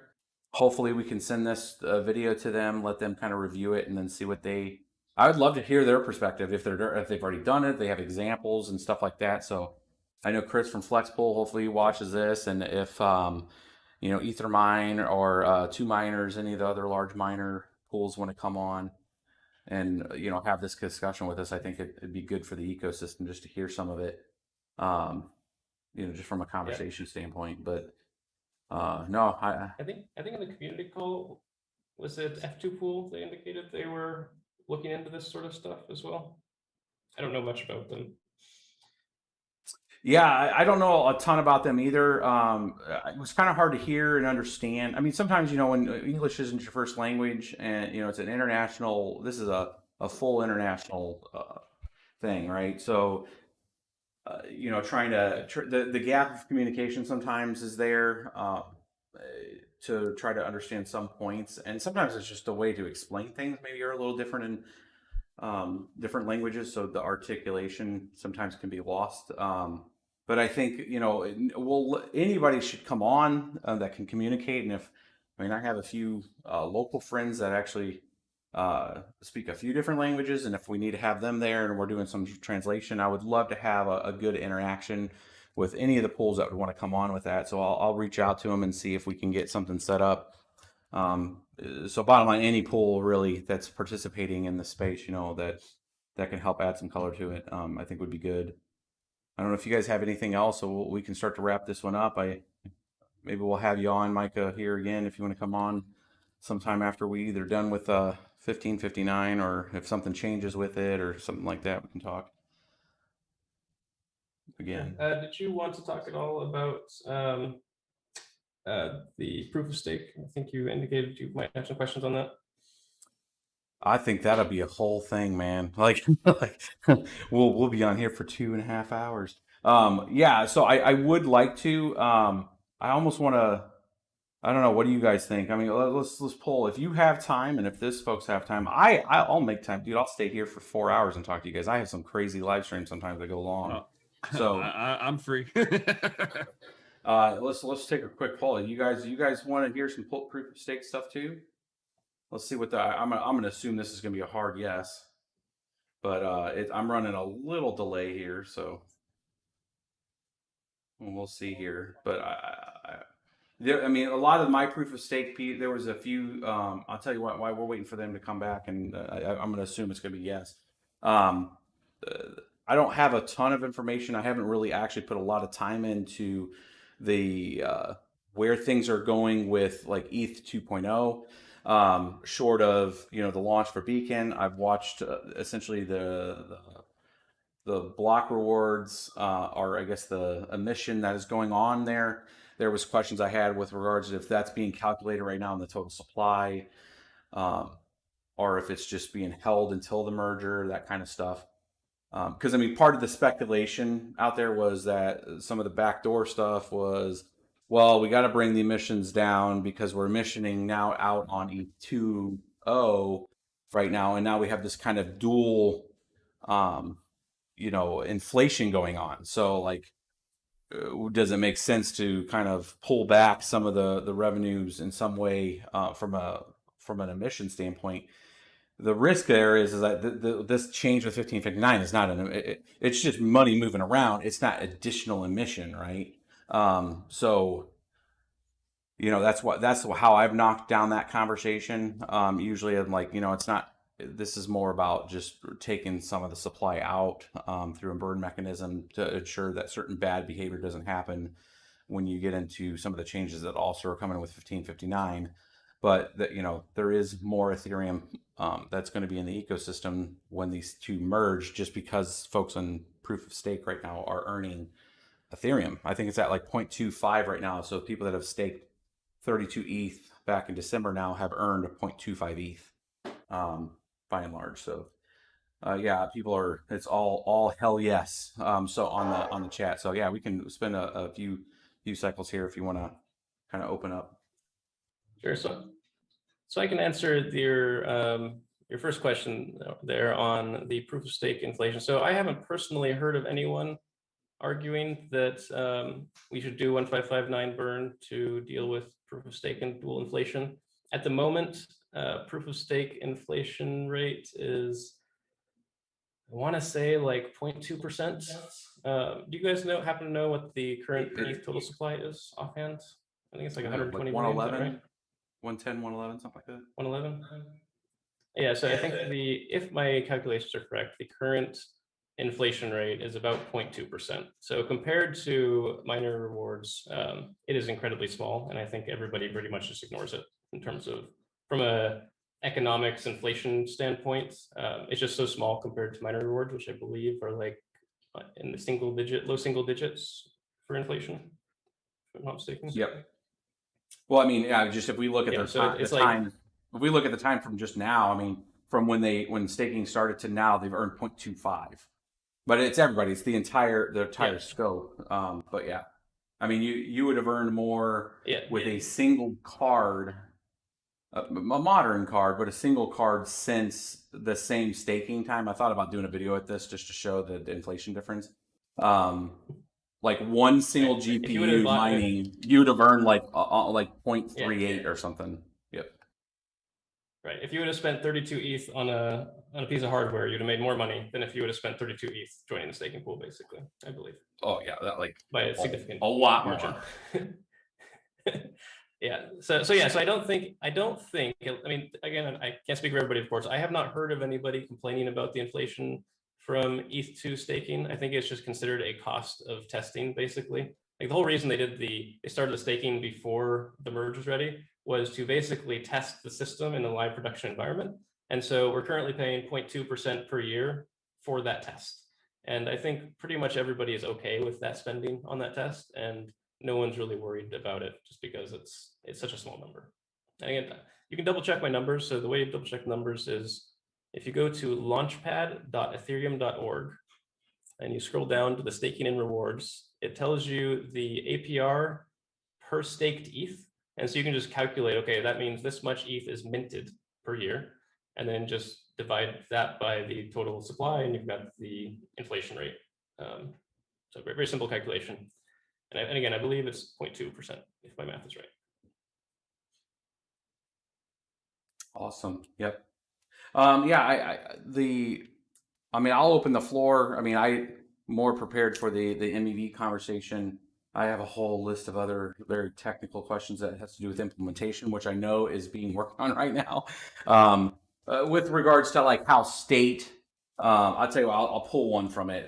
So, and I know this isn't written anywhere, right? The implementation plan is being written as we talk. But just yes, it's being written right now. Yeah, literally right now. But just, I guess if we could just hit it from a theoretical kind of like, obviously not down to the weeds engineering discussion on it, but like how certain activities is there a misconception that certain activities during any transition would have to cease? Like there would be a freeze period, as it were, when it came to like DeFi activity, any of the various state changes that are happening. Okay. No one wants to freeze the pool or freeze the transaction pool, like stop transactions from being processed for even like one block. Like one block we could maybe deal with, but definitely not for like hours or days or anything like that.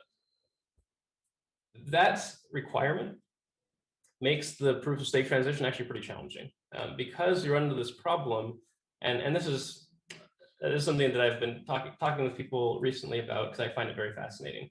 So from a miner standpoint, you have a piece of hardware, and that hardware can be valued in terms, like from a accounting standpoint. You can value that piece of hardware in terms of its future rewards. Like, what can that piece of hardware get you in the future? Similar to how if you own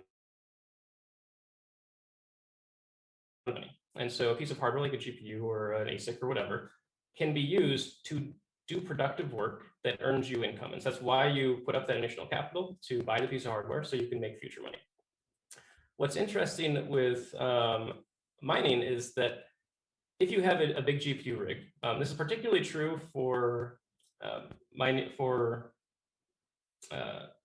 blockchains that dominate their hashing power. I think Tim likes to talk about this, where if you've got Ethereum and Bitcoin, basically the big two, where they dominate their respective hardware platforms. So Bitcoin dominates the SHA-256 platform. If you've got SHA-256 hashing power, it's by far the best place you can point it is at Bitcoin. Like that's where most of the hashing power is. And Ethereum is the same for GPUs and ETH hash and things that are in that same category.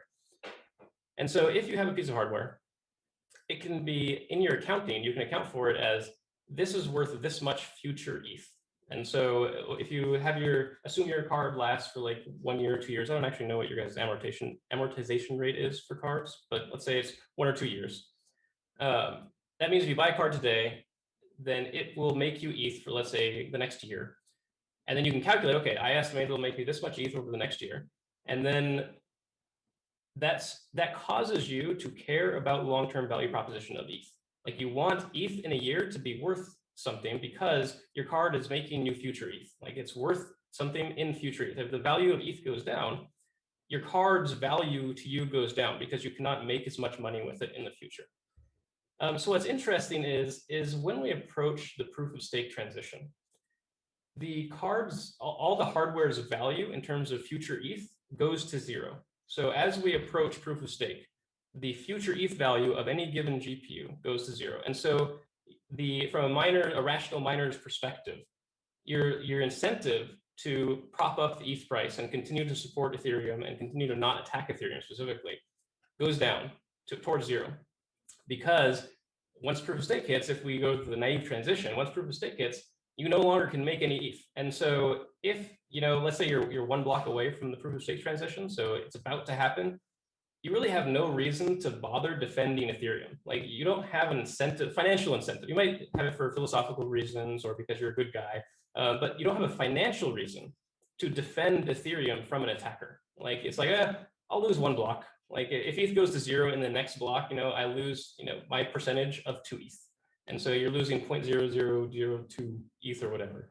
And so the fear and the worry here is that as we approach proof of stake, the financial incentives that kind of ensure that miners continue to behave in a way that is at least somewhat in alignment with the long-term value proposition of ETH goes away, like, it starts to disappear. And so this is a very hard problem, because what we don't want to see is that, as proof of stake approaches, someone puts a big bid up on NiceHash, like we talked about, and then miners previously may have said, you know what, that looks like someone's going to attack Ethereum, and my card's value is in future ETH, and I don't want Ethereum to get attacked, so I'm not going to send my hash rate over to NiceHash because I know that's going to be dangerous to my future profitability, and it's not worth the 10% gain that guy's offering.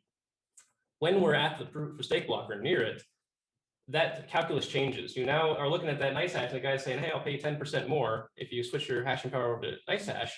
And you no longer like, he's going to attack Ethereum, but I don't really care because my hardware is, not going to be mining Ethereum anymore. Like, if ETH goes to zero, I've already sold all my ETH, I'm out. Like, I'm out in 15 seconds.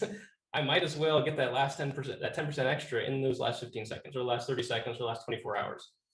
And so this is a very hard problem to solve, and one these two people are discussing and trying to figure out how we can make sure the incentives are there to have miners continue to not want to participate in an attack.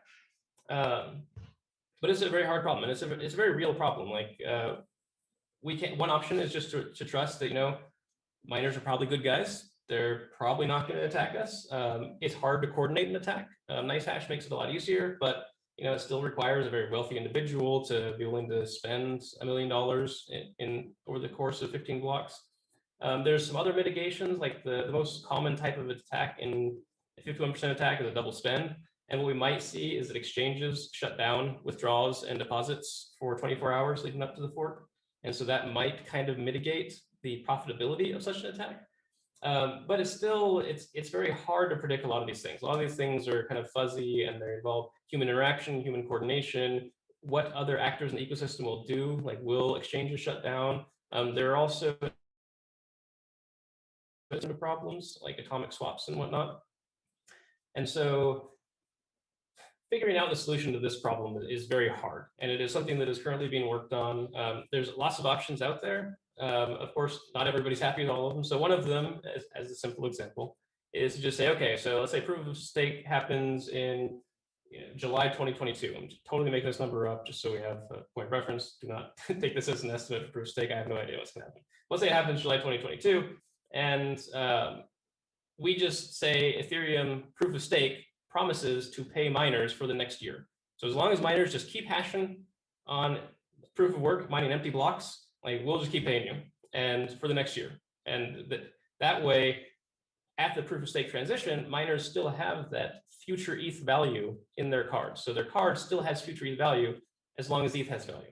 And so the one disadvantage of that strategy is, and this is where things are complicated, is that miners need to trust Ethereum. So what if Ethereum says that, hey, we promise to keep paying you for the next year, and then proof of stake launches, and then a hard fork comes out 2 weeks later that just turns that off.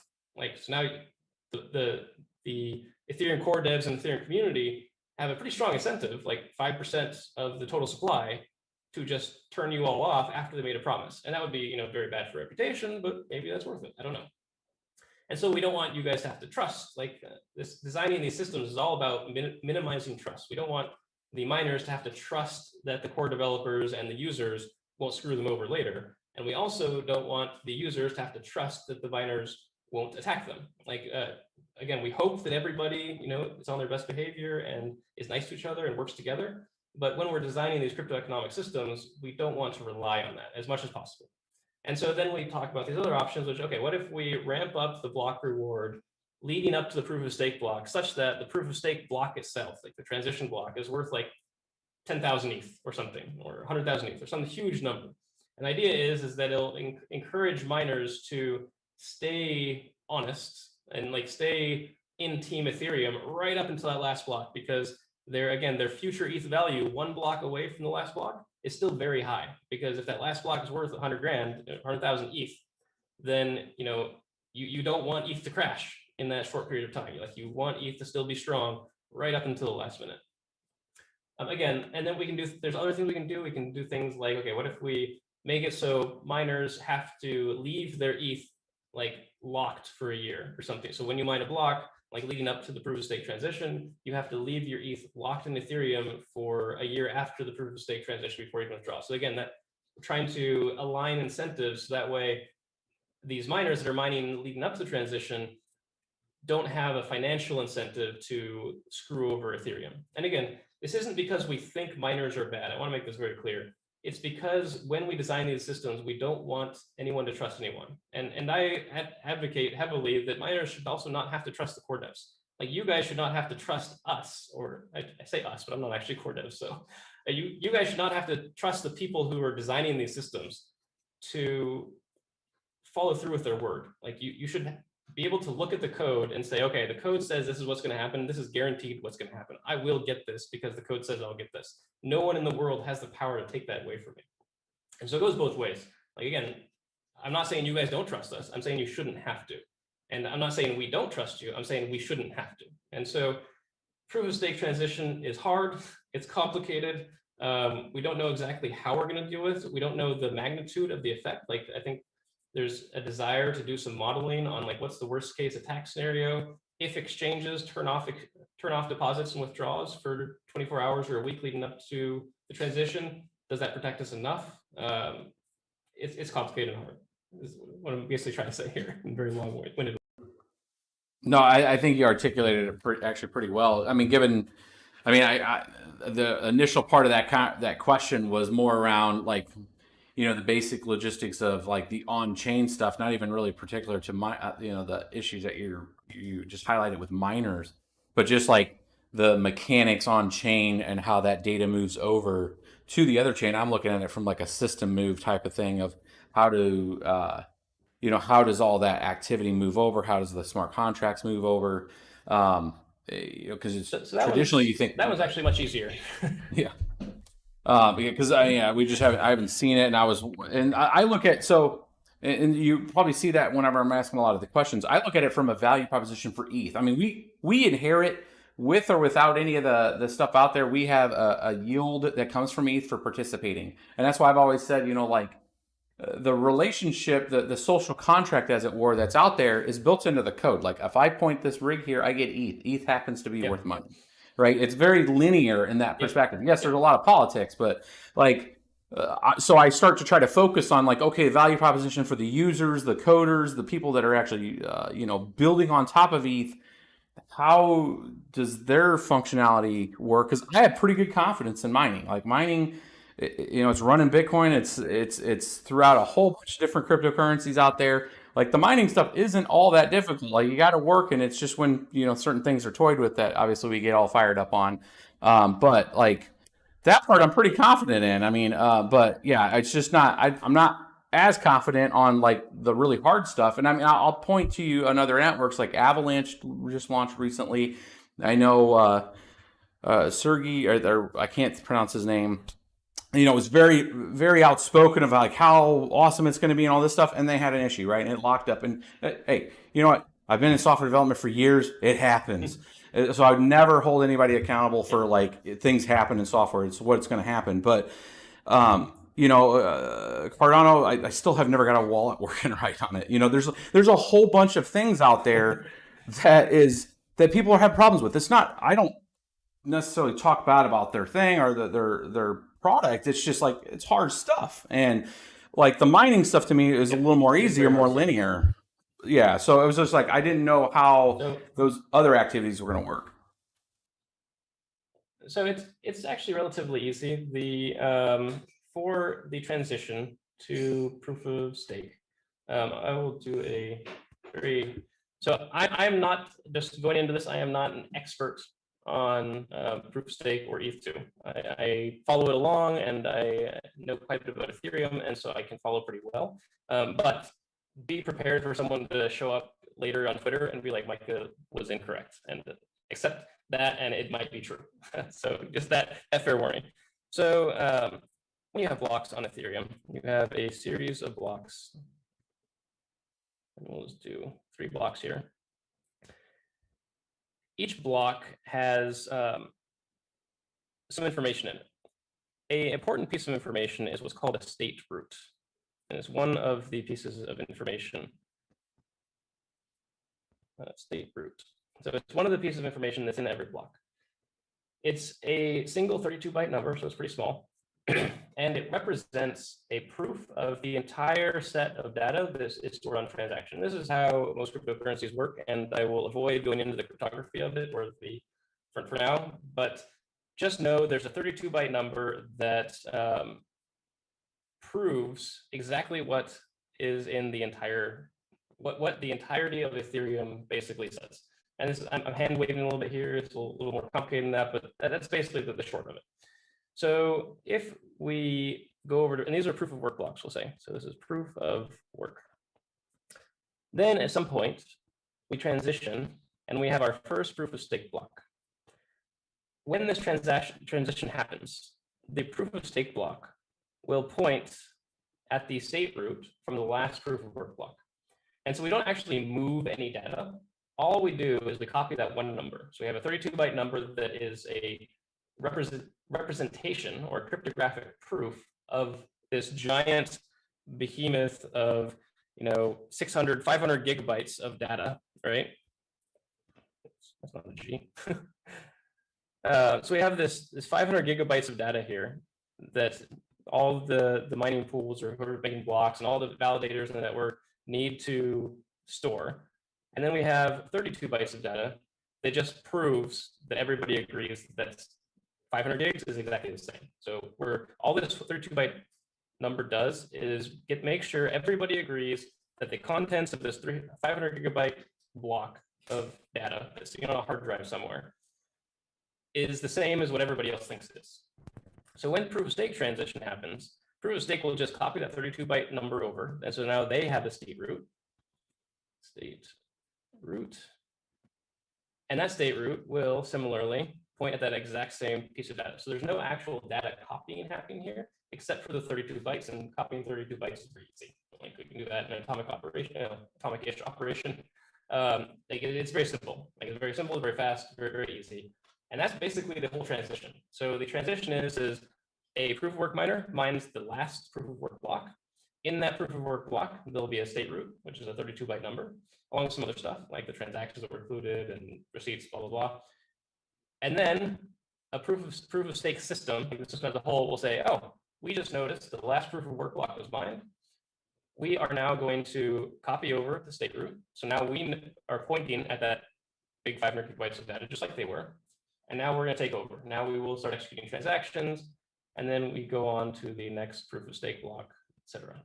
And again, this is ignoring the incentives here. This is like in the real world, you might have two blocks that look like the last block. And so you now need to decide, which one is pointed at. Is it this top one or is it the bottom one?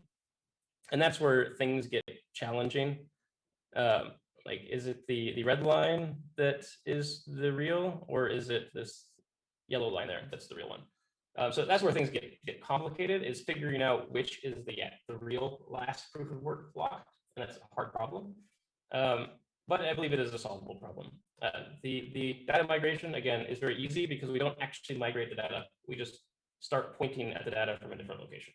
Does that answer your question a little bit there? Yeah, I think it does. I mean, so I guess from my perspective that I was looking at is, like, anytime you have, let's take it from like the operations that can be done in the proof of work layer 1 protocol versus the operations and the new expansion of, sharding, ZK rollups, all the things that come in the layer 2 options that you have with PoS. As it inherits that information to the back, it's like a foreign key, right? Essentially, is what it's acting like, right?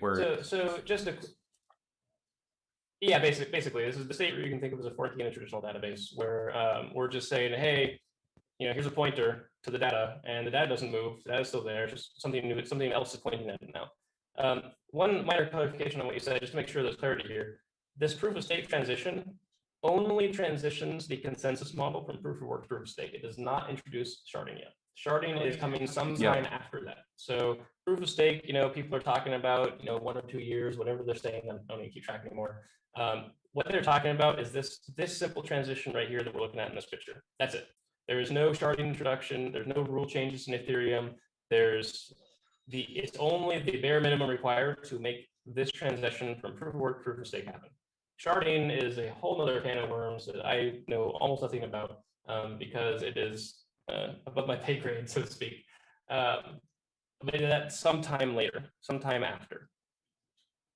Okay, yeah, that helps. I was looking at how it would reconcile certain things like that. When I get the connection, you're just inheriting it through essentially that state root, and then you can get to the old previous information. But as you start adding other features, if it's using some kind of smart contract that only has a limited set of opcodes, but now you want to upgrade it to the 2.0 version of that, how does it deal with history? Like, I haven't seen it. Like, I've tried to dig and I haven't seen a lot. And I think it's just not the specs are probably in some people's heads or on whiteboards somewhere. But I just haven't seen how that reconciles it. And the whole reason why you're probably why does this miner even care about this? Is part of it's like that, it brings it to my decision point of me staking, right? I want to see how's this going to shake out in the long run, type of thing. So I can definitely go into how EVM upgrades happen and how rule changes occur if you guys would like. It's a pretty big topic, so I'm going to give you fair warning. Let me know if you want me to talk about that. I can definitely discuss how it works on both ETH1 and it will work in ETH2. It's basically the same answer, but it is a big answer. Do you want that now, or would you rather talk about other things and come back to it? I think we'll shelve it, because I mean, when we start getting into this kind of development stuff, it might be like paint drying for folks, for some folks. And as we start to get into the target demographic is. Yeah. But yeah, no, I'll totally dork out sometime with us and have, maybe we'll get a couple folks on there to talk some depth on a few of the other areas where we have gaps, and have like use the channel, use all of our collective channels to help communicate some of this messaging. Just because there's so many more people in this space now than there was. And I'm just trying to make sure that folks have an avenue that we can go back, because trying to explain some of this stuff, sometimes I found it over a long period of time that I just now have gotten to like referring to certain videos. So I have like a sub catalog of like where we've covered this type of topic. And it's not to pawn off people, but literally, I mean, I don't know how the other channels folks have. I mean, I have about 25, I'm almost at 26,000 unread emails now. So from that support side of it, and when I was collectively taking a lot of the miners back in the day, with it was CUDA miner, CG miner, all these different miner programs that were out there, used to write up a multi-miner script, and just the support on that was extensive. So I mean, I've kind of learned to either write about it or talk about it here, and then be able to point people to the video to kind of like invest a little time if they want to understand it. So yeah, well, that will be its own little collective, what's the differences in the stack type of thing. I think would be a better video for it, because we're pushing right up against 2 hours, and I think it's been a good call. I hope that people have enjoyed it. I know I have learned quite a bit, actually, and it's helped validate some things that I would just call out as assumption of my reading.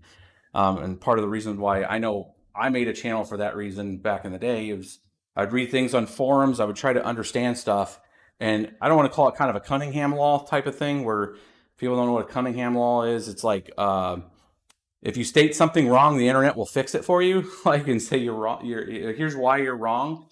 Sometimes it's a matter of just trying to explain it your best way, and then you'll get some clarity from other people that are maybe better experts on it. So I do appreciate you coming out and having that. Seth, I saw your hand up. Did you have a question real quick, buddy, before we... Actually, no. Your previous call for questions, I thought that was the etiquette, so I think I just left it up. I apologize. No problem. Well, cool, guys. I think we'll wrap this one up right at almost 2 hours. I think it was excellent. Mike, you did an amazing job and just explaining stuff to folks, and hopefully, other ETH core devs will see some of this too, and maybe we can get some of them on at some point. We're not scary people. We're trying to learn hopefully stuff. They'll show up to tell me. Hopefully the core devs will watch the video, realize how wrong I was, and show up and correct me, like you said. Yeah. Hey, you know what? It's okay. We sometimes things are made on assumptions. Sometimes things are made with our opinions of something. Because we're more political on it one particular way or another. But I like hearing both sides of it to understand stuff. So I appreciate it. And yeah, I guess we'll wrap this one up, at least Carter, on my stream. I apologize, Carter and Micah. I did get one last question from my chat, and just and I hopefully this is not so just ballpark, just shoot from the hip here. The question, and I'm sure you hear this all the time, what is a realistic expectation for the mining community as far as preparing for proof of stake, preparing for a major sweeping change to mining in general? So yes, this is a very common question for miners, and it makes sense. I mean, you guys want to know, do I spend $100,000 on rigs today? It's going to be obsolete in 6 months, or is it going to last me a few years? So it's a reasonable question. The answer is sadly not one that's terribly useful. The reason for that is there's a lot of factors involved. So we've got proof of stake, which the design is done. So it is no longer, so back when Ethereum started a long time ago, they said, we're going to make proof of stake. We're just going to launch with proof of work. Like, we're going to start with proof of work, just to bootstrap things, and then we're switching to proof of stake right away. The problem is they realized that designing proof of stake was harder than they thought. And so it required a lot of iteration, a lot of work. And so it kept getting pushed back because they had a bunch of problems they still needed to solve that were not solved. Proof of stake is now to the point where those problems are all solved. They just need to be engineered. And that's a pretty big difference, because solving problems that may not even have solutions is very hard and has an undefined, unbounded time. Like, it could take you 1,000,000 years if the problem is literally unsolvable. We are past that point. So we now know how to do all these things. Like, we know the research is done, we know how to do it. We just have to put in the engineering work to, turn those design concepts into code, and then make sure that code is robust, make sure the code is tested, make sure the code doesn't have bugs, make sure the everybody, like, we like to have lots of clients that all implement the same thing. There's the same reason NASA and military do this, is they implement the same piece of software 3 times. So that way, if 2 of them agree and 1 of them disagree, you go with the 2. And so Ethereum has a similar design philosophy where you implement the same exact thing with 4 different teams, and they all implement it independently. Like, they talk to each other and coordinate, but they are totally independent teams. They have independent implementations, separate developers. And the idea is that it makes it much less likely to have bugs, because it's unlikely that all 4 people will introduce the same bug. Like, they'll each introduce their own bugs, but they're not going to introduce the same bug. And so you can very quickly identify, oh, they disagree, we can fix that. But what that means is you have 4 times the engineering effort required. And it can happen in parallel. So from a time standpoint, it's not a huge deal, but it does mean you go at the speed of the slowest implementation. So even if Nethermind, whose their velocity is pretty high, they get things done quick. But Geth has a much bigger code base. It's been alive for a lot longer. It's got Cruft built up with it. Open Ethereum went through a transition last year between who's running the team, and so their team is a little slower these days because they have a whole new team of engineers that are still figuring things out and trying to fix things, mistakes of the past. And so the development speed is the slowest of those teams. And then now you have, with proof of stake, you have 4 new clients. So you had on ETH1, or proof of work, we have 4 clients. And then with proof of stake, we add 4 more clients, which is Nimbus, Teku, Prism, and Lighthouse. And so now we have 8 clients total. And the 4 proof of stake teams are implementing one set of things. The Ethereum 1 thing teams are implementing a separate set of things. And they all need to implement in a way that coordinates. And then once the last of those 8 teams finishes the proof of stake work, then we're ready for the merge, again, including testing and all that. So that all being said, so that's basically me couching this answer with a lot of uncertainty. Like, it's very hard to be certain, because I do not know how fast the slowest team is moving right now. Like, I do not know how long it will take the slowest team to implement this stuff. And then on top of that, we have, like, the specs for this are being written right now. So the researchers developed a thing. Now they need to spec it out in a way that can be implemented by these 8 different teams. And so we also have that unknown. And again, I'm not writing the specs, so I don't know their progress or their speed. So to further complicate things, so I know I'm delaying giving you an answer here, but I'm going to keep going. To further complicate the situation, there's a thing that has been talked about, and I know it's an uncomfortable topic, but I'm a big fan of putting uncomfortable topics out in the room.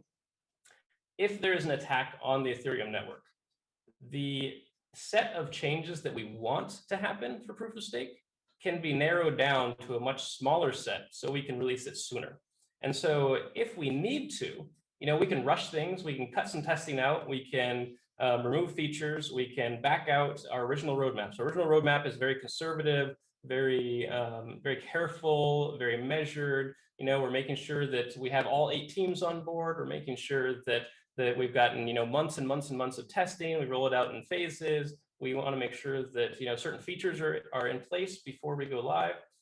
But if there is an attack on the network by anyone, like if anyone attacks the network in a way that can be mitigated by proof of stake, then it is possible to cut a lot of that stuff. So we can say, okay, we're going to do half as much testing. We're going to cut out these features. It's kind of like when the building's on fire, you stop worrying about whether your faucet is to code. You're focused on the fire that's right in front of you. You're focused on putting out the fire. You're not worried about following the normal rules. Like, you're not worried about following normal procedures because everything is on fire. You need to fix it right now with the fastest thing.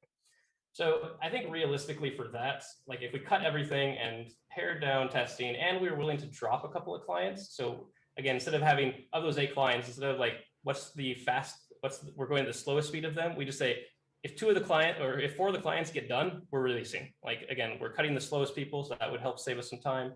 Like, if we do all these things, I think 3 to 6 month timeline. If again, this is the buildings on fire sort of scenario. In 3 to 6 months, we could, hack something together and get a switch to proof of stake immediately. No one wants to do that. That is a horrible strategy. It is very dangerous. It is very risky. It means we're going to miss out on some features. It's going to increase our technical debt significantly. We're going to have to drop some clients. Like, it's very bad. Like, no one wants this whatsoever. Like, this is a very much undesirable thing. But I want to bring it up just because it is a thing that exists and it is possible. Like, if someone's actively running a 51% attack, censorship attack on Ethereum, that is considered a catastrophic failure. And the Ethereum devs are ready or willing to do what is necessary to mitigate a catastrophic failure. In the more ideal scenario where everybody gets along, things continue, personally, I tend to be very conservative in my time estimates compared to a lot of people. I would say 1 year is very optimistic in my opinion. Just again because I'm conservative. 2 years I think is realistic. But I can see it going as long as 3 years. Again, but if you're looking for planning your mining hardware profitability over long term, keep in mind, I'm a very conservative estimator on these things. So you should not bank on 3 years because, like I said, could be as long as 3 years. When I say could be as long as 3 years, I mean, that is within, like, if it takes 3 more years, I would not be shocked. If it takes 1 year, I'd be like, oh, they did better than I thought, but it's within their own possibility. If they got it launched with all the features without cutting anything in 6 months, I'd be like, holy shit, what the hell just happened? Like, that would surprise me significantly if they did a full launch in 6 months. 1 year, okay, they're impressive. They did better than I thought. 2 years, yeah, that's about on par with what I expect. 3 years, I'm like, a little longer than I thought, but no, it's reasonable. So again, very, very non-commitmental answer, but I want to be honest with you guys. But you do bring up a good point though too, where it's like, what happens if you do see that attack vector and you're like, okay, code red, everybody on deck, we need to switch over to proof of stake right now. Let's say you launch it. How easy is it going to be for all the people who are building on Ethereum 1.0 at this point to migrate over? So the hope is with the migration is that third-party developers should not need to do much. There will be some things they need to do, and specifically certain apps need to take certain actions. For the most part, though, things should migrate seamlessly. So all smart contracts will automatically just start running on proof of stake. Like, that part's very easy. It's that picture I drew with the giant 500 gigabyte state root that you just move a pointer. Mm-hmm. That's where all the smart contracts exist. And sorry, my cat is screaming. No So that 500 gigabytes where all the contracts exist, and they execute on the EVM, and the EVM is not changing the proof of stake transition. So there's no rule changes in terms of how they execute that will happen as part of that transition. So that part's pretty easy. There might be some integration issues, like with tools like MetaMask and wallets. They might have to tweak a little thing here or there, but I believe the plan is to minimize what they have to do as much as possible. And ideally, and this might actually be achievable, ideally, they won't have to make any changes. So they will literally just keep doing what they were doing before. Most of the changes we want to be in the clients. So Nethermind, Geth, Open Ethereum, and Besu for the ETH1 clients, those ones will need some changes. And then for proof of stake clients, we have Lighthouse, Teku, Prism, and Nimbus that will, of course, need to be changed. And so ideally, if things go as we want, that's where all the change will be consolidated in those two pieces. The rest of the community can just they don't even need to know proof of stake transition happening if everything goes smoothly. But again, if we do that accelerated timeline, there's a huge amount of risk there. That is, it is very possible people will notice that proof of stake launched because the whole thing could crashing down. It's very dangerous. And again, I want to reiterate, no one wants that. No one wants to rush proof of stake at all. Yeah, that was an excellent. It was a little longer, but I knew when moment Seth asked that, I'm like, yep, this is going to be a minute. But it was good. I think it's good to understand the kind of, just perspective that you're seeing. Obviously, this is all speculative. For anybody who's tracking there, especially if there's any CoinDesk reporters in there, take it with a grain of salt. It's not authoritative. Not having Papa Vitalik telling you what's going on here. But I do appreciate that talk. I will kind of end it on a thing. There's a statement I've always had anytime I've had a manager position or a leadership position in work. You make sure the people that you hire, you pay enough to take the issue of money off the table. So always pay people with as much as you can, from a business standpoint, to where they can focus on the work.